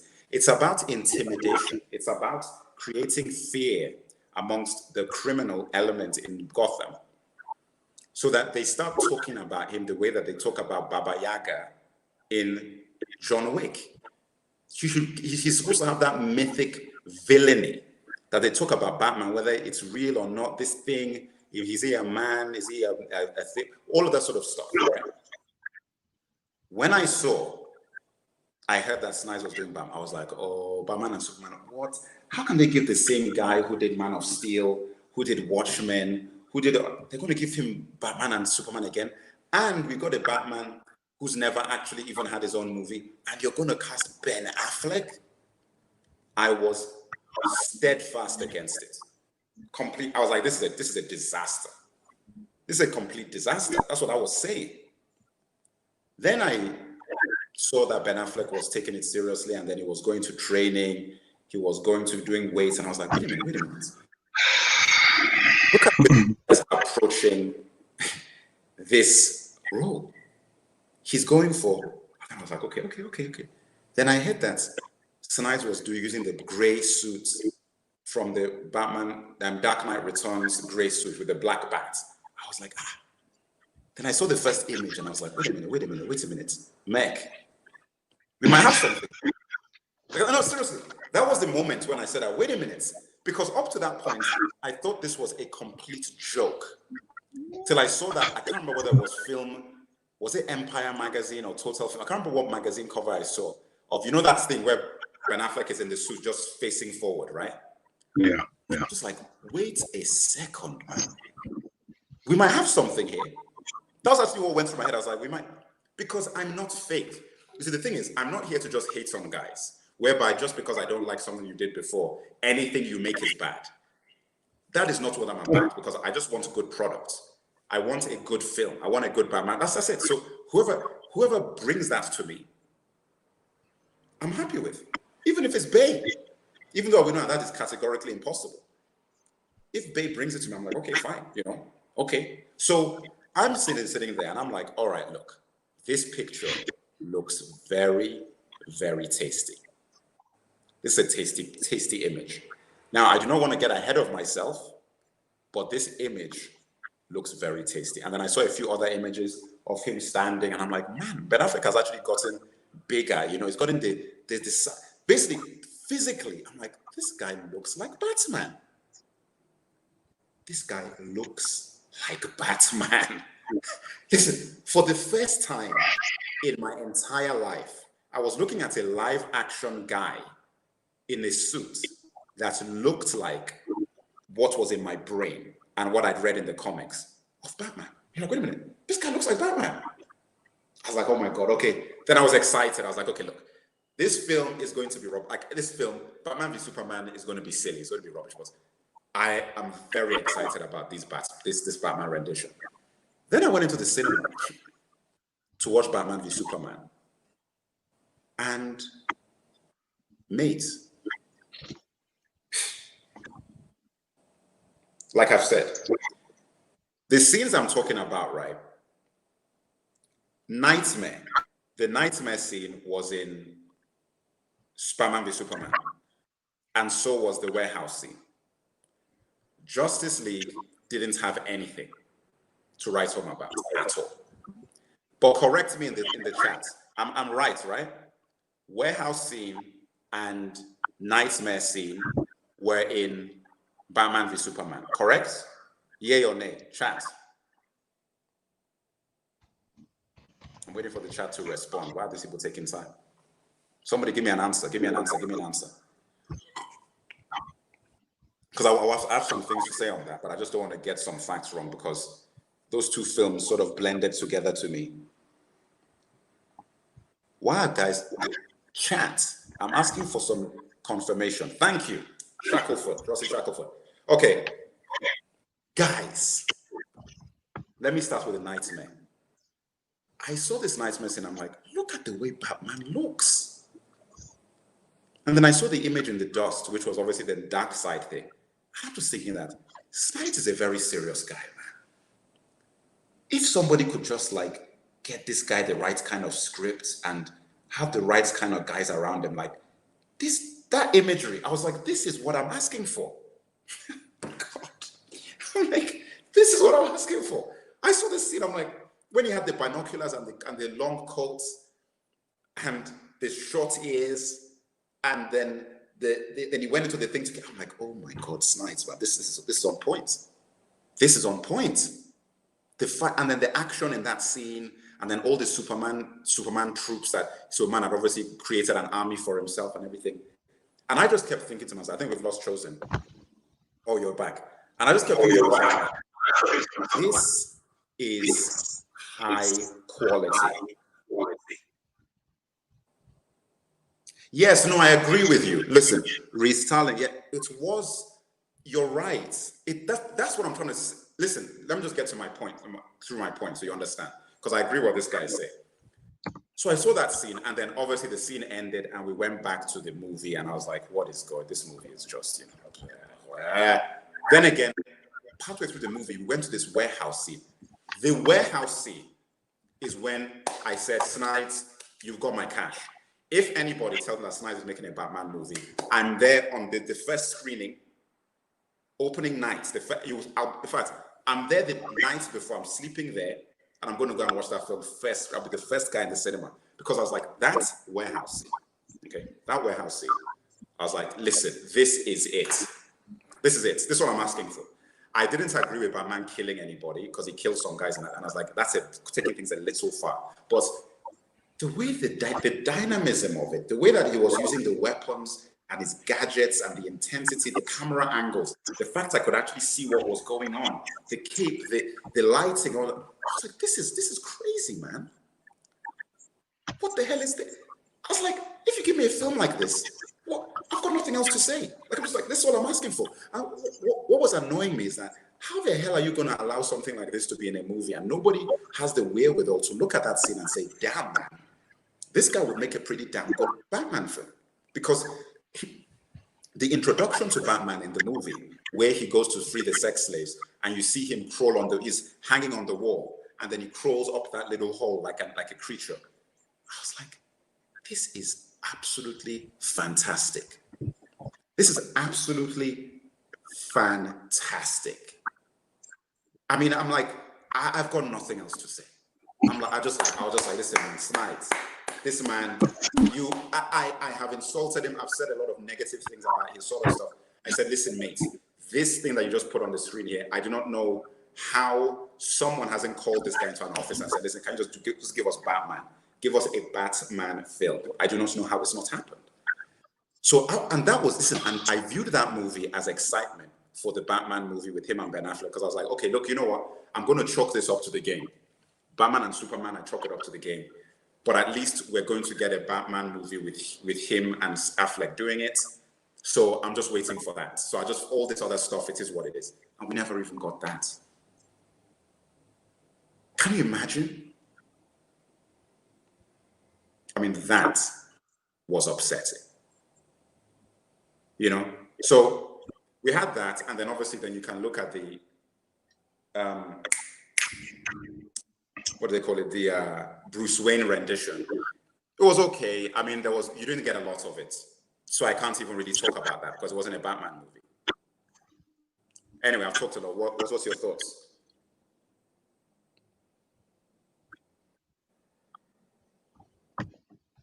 Hello? Guys, I think Chosen is freezing a lot here. Uh-oh. Can you hear me? I can, yeah. I just said, what are your thoughts? Well, I just have questions more so than thoughts. I think my thoughts are pretty set in stone. But so you brought up the nightmare scene. You brought up the warehouse fight, right? And the rescue scene as well, yeah. Okay. So I guess my question to you is, just using the eye test, are those shots 100% non special effect, not non-special effect, but as far as the suit and how he looks? Do you see any post-effect modifications added onto that? There probably would have been, because obviously it's nice, like, you would expect that there would have been, but it wasn't noticeable.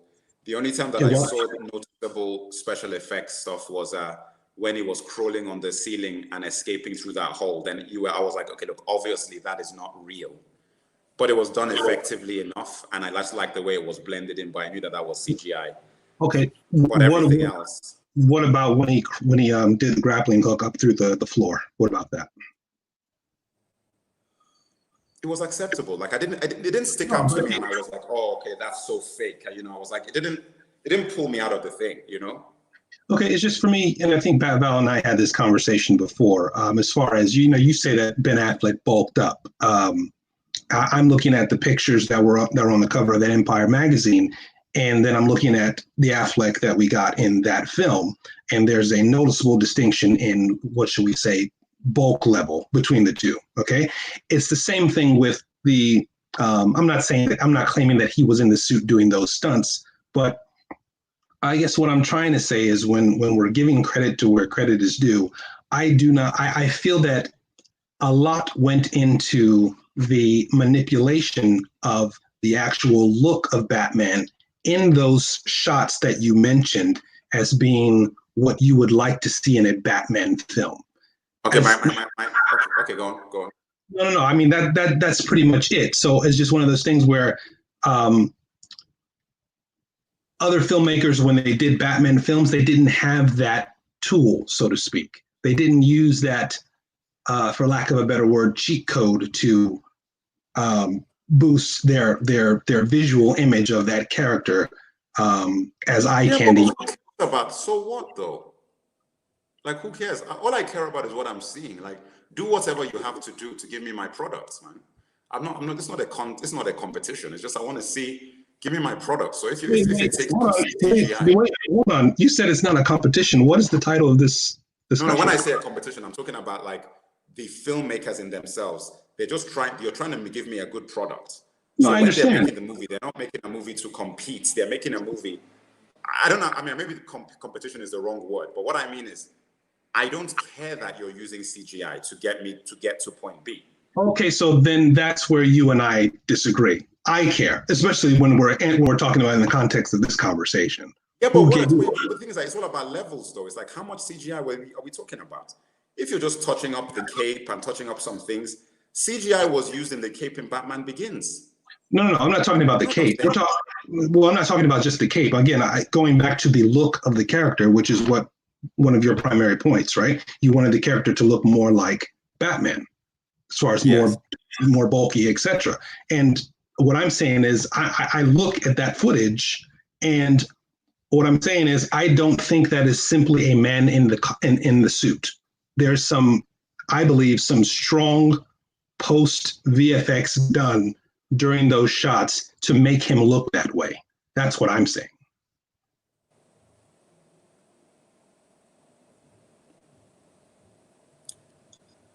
Fair enough. No, I mean, I think that's an important point, or what? Just give it to me straight. I don't know. I mean, like, I guess for me, it's like, I didn't feel like there was enough in it. It looked like the guy in the suit to me. I didn't look at it and say, "Oh my goodness, look at all." Like, I didn't look at it and think Spawn, you know. Well, for me, I felt that way. That's how I felt when I looked at it. I said, it's not full blown Spawn. It's like a quarter Spawn. Definitely. For me, I don't know if anyone in the chat room agrees, but for me, it was very noticeable. So this is why, again, when we're talking about giving someone credit for giving us the definitive Batman, I don't know. I think we've made this point in the past as well, as far as practicality versus, I mean, go ahead. No, I mean, I hear what you're saying. I guess I'm just like, I did not, like, when I think of those scenes, CGI is not something that's coming into my head so much, because I just didn't feel like the CGI, even if there was CGI, which there was obviously, but that it was enough to make me feel like, oh, without CGI, this would just not even be like, I'm just being subjective. Personally, CGI didn't play as a big enough role in that thing for me to take away anything from it. What are we looking at here? Let's see some comments. Salin says, Affleck looked amazing in BVS, but very cheap and horrid in jail. Got to give Snyder credit. I got to give the guy credit, man. I mean, that's listen, and I'm very honest with this guy. Like, I call it like I see it. The combination of those two, I was very interested in seeing what was going to come out of it, Question. So, going back to the last comment, could you put that one back up by chance? Yeah. So, Affleck looked amazing in BVS. Mm-hmm. He means Batman, right? Yes. And who are we giving credit? See, this is sort of, again, I don't see it that way. I see it more as like photo manipulation. That's just me. I don't want to take away from, I guess, what. I mean, listen. I accept it. Fine. I mean, I'm just like, I didn't see it like that, but okay. I mean, everybody's got to have their view. I respect your view. I just saw a lot of visual aids that for me it was just overwhelming when I saw it. I know you said that it maybe not to that level, but for me it was clear. But go ahead. Fair enough, man. Look, I'm kind of with the room. Let me look at what other guys are saying. Ben Affleck deserved better. Snyder can give you visuals, but the story is lacking. Yes, agree with that. But he spends a lot of time standing next to people in that. Yes, that's true. okay, we'll go off this. Well, in Pattinson we trust. So we are now going to move on to the final guy, which I think is going to be quite important. You know, what are your thoughts on him? I don't know. I just don't see it. Again, I go back to starting from ground zero with your casting as far as the raw ability that you will refine in the, translation process from what's on the page to when you shoot. I don't get this choice. I know a lot of people have brought up, that sort of Heath Ledger comparison. No one saw him coming. But at least with him, there was a nice, I don't know, it's strange for me. It's weird. And I'm looking at him in the suit, that little teaser that they put out. And then I look at his stunt double and there's a clear difference in body mass, So for me, it's like, I'm not, and I've said this before, I'm not judging Patterson for what he does in the suit because I'm not going to be able to differentiate between what he or his stunt double does. I will be judging him on what he does in the suit. And what I mean by suit, I mean by the three-piece suit with tie, cufflinks, etc. I want to see what he does as Bruce Wayne. That's what I'm going to judge him on.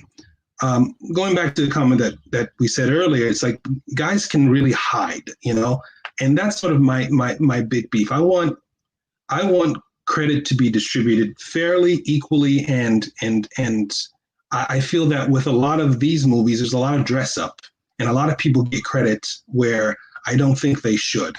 So with the Pattinson thing, again, I am ignoring everything that this guy does in costume.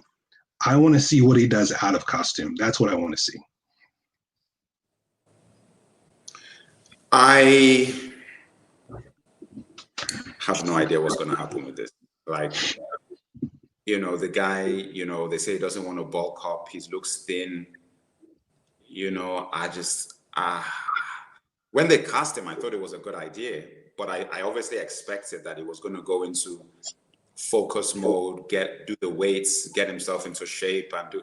The fact that he hasn't done anything, I'm like, what kind of Batman are you going to be putting out there? Like, I don't know, man. I mean, and I still think, acting wise, I'm sure he should be able to pull this off. Matt Reeves as well. I've liked I respect his films. I think he's a good filmmaker, especially with special effects and that sort of thing. So in theory, this should work out. But listen, this is one that I don't know. And it's actually primarily because of the Heath Ledger thing that I'm willing to give this a chance, in the sense that Heath Ledger, I honestly did not see that coming. Like, honestly, that's one of the most shocking performances I've ever seen. Like, there was nothing in this previous, I just didn't see that coming. So for that reason, I'm like, you know what? In a weird way, Robert Pattinson has more credibility going into Batman than Heath Ledger did going into Joker. So in a way, there should be more of a chance that this could come out similarly. But yeah, listen, man, I think it'd be hard to find anybody who's really looking at this and being honest, that has like complete confidence in how this is going. Like, you just be like, well, we just hope it turns out okay. Because none of us, listen, there wasn't this big anti-Robert Pattinson as Batman thing, because I think everybody acknowledges he's not bad as an idea. It's not a bad idea, like, oh, it's the worst idea in the world. I'm like, no, when it came out, I'm like, okay, maybe I wouldn't have picked him, but fine, Now, when I've heard all these things that he's not working out and he's not, I'm like, oh man, like, what? Are we going to have the first thin Batman? Well, no, actually, Adam West was thin, But yeah, man, I mean, I'm concerned, but I mean, we will see. So, okay, look, in the chat room, I want everybody to post who's there, who your number one Batman is, or rather, no, this is what you're going to do. Your number one Batman and your number one Bruce Wayne. So put Batman and the name of the actor, then Bruce Wayne and the name of the actor. I want to see your comments And anybody who watches this video afterwards, put your comments. Batman, your number one guy, and Bruce Wayne, your number one guy. Okay? My number one Batman so far is crazily Ben Affleck. It makes no sense. It's actually insane. I can't believe I'm actually saying that. Like, that's not my number one Batman so far. It's like, it's the Batman that's given me what I wanted. Like, I was like, okay, look, number one Bruce Wayne so far is a tie. Well, we didn't see enough of Val Kilmer, though. We just didn't see enough. Because I was going to give it to him. In fact, you know what? I might just give it to Val Kilmer. That's what I was going to do. See, now you're taking my... I have to give that to Val Kilmer. I was going to give it to Christian Bale. I'm like, nah. Val Kilmer's Bruce Wayne was better than Christian Bale's Bruce Wayne. So Val Kilmer. Okay, so Val Kilmer is my Bruce Wayne, and Ben Affleck is my Batman. So far. Oh man, jeez. Well, for me, look, Keaton's Batman is number one for me, and I'm gonna go with when we talk about the overall body of work again. Kilmer's gonna be my Bruce Wayne. I don't. For me, Affleck is disqualified as Batman. I'm sorry, that's just no. It's just for me. It's. I'm not saying Michael Keaton was in the suit the entire time. I'm sure he had a stunt double, but again, there are moments when it's clear he's in the suit and his aura is just boom, perfect. So who? Keaton, Michael Keaton. Oh, right. So yeah, that's my pick. I can't see. It's one of those things where if I were to choose Affleck, it's like I don't even know if that was him. I mean, that might just be a computer. Listen, man, you've got a vendetta. You've got it. There's no vendetta. There's nothing. This is all truth. This is all truth. Facts. It's just I don't know if that was him. So that's why I'm going into this Matt Reeves Batman. So I can see Pattinson. There's no hiding behind any pointy ears or cape. So I want to see what he does outside of costume. So yeah, but I'm just a hater. So go ahead. That's what I've got, man. Anyway, look, we've got to the end of our analysis. I think this was a good one, man. We really got in there, and I don't have time to go into the animated Batman. But I think we've come. Listen, man, I think even this talk has given me respect for Val Kilmer, man. Yeah. I think that he's a forgotten Batman. I think like I said, I would before this talk would I have put Val Kilmer as number one Bruce Wayne? Probably not. I would have just automatically said Bale. But in this conversation, I'm like, yeah, man, that was the best so far, Bruce Wayne, because he was one that gave us the most of all the sort of little elements of Bruce Wayne. In a weird way, I remember Val Kilmer, Bruce Wayne, more than him in the Batman's batsuits.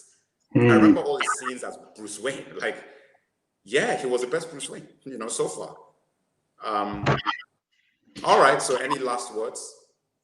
Good talk. Looking forward to a more complete trailer of the next one. We're going to do Superman. We're going to do Superman, best Superman.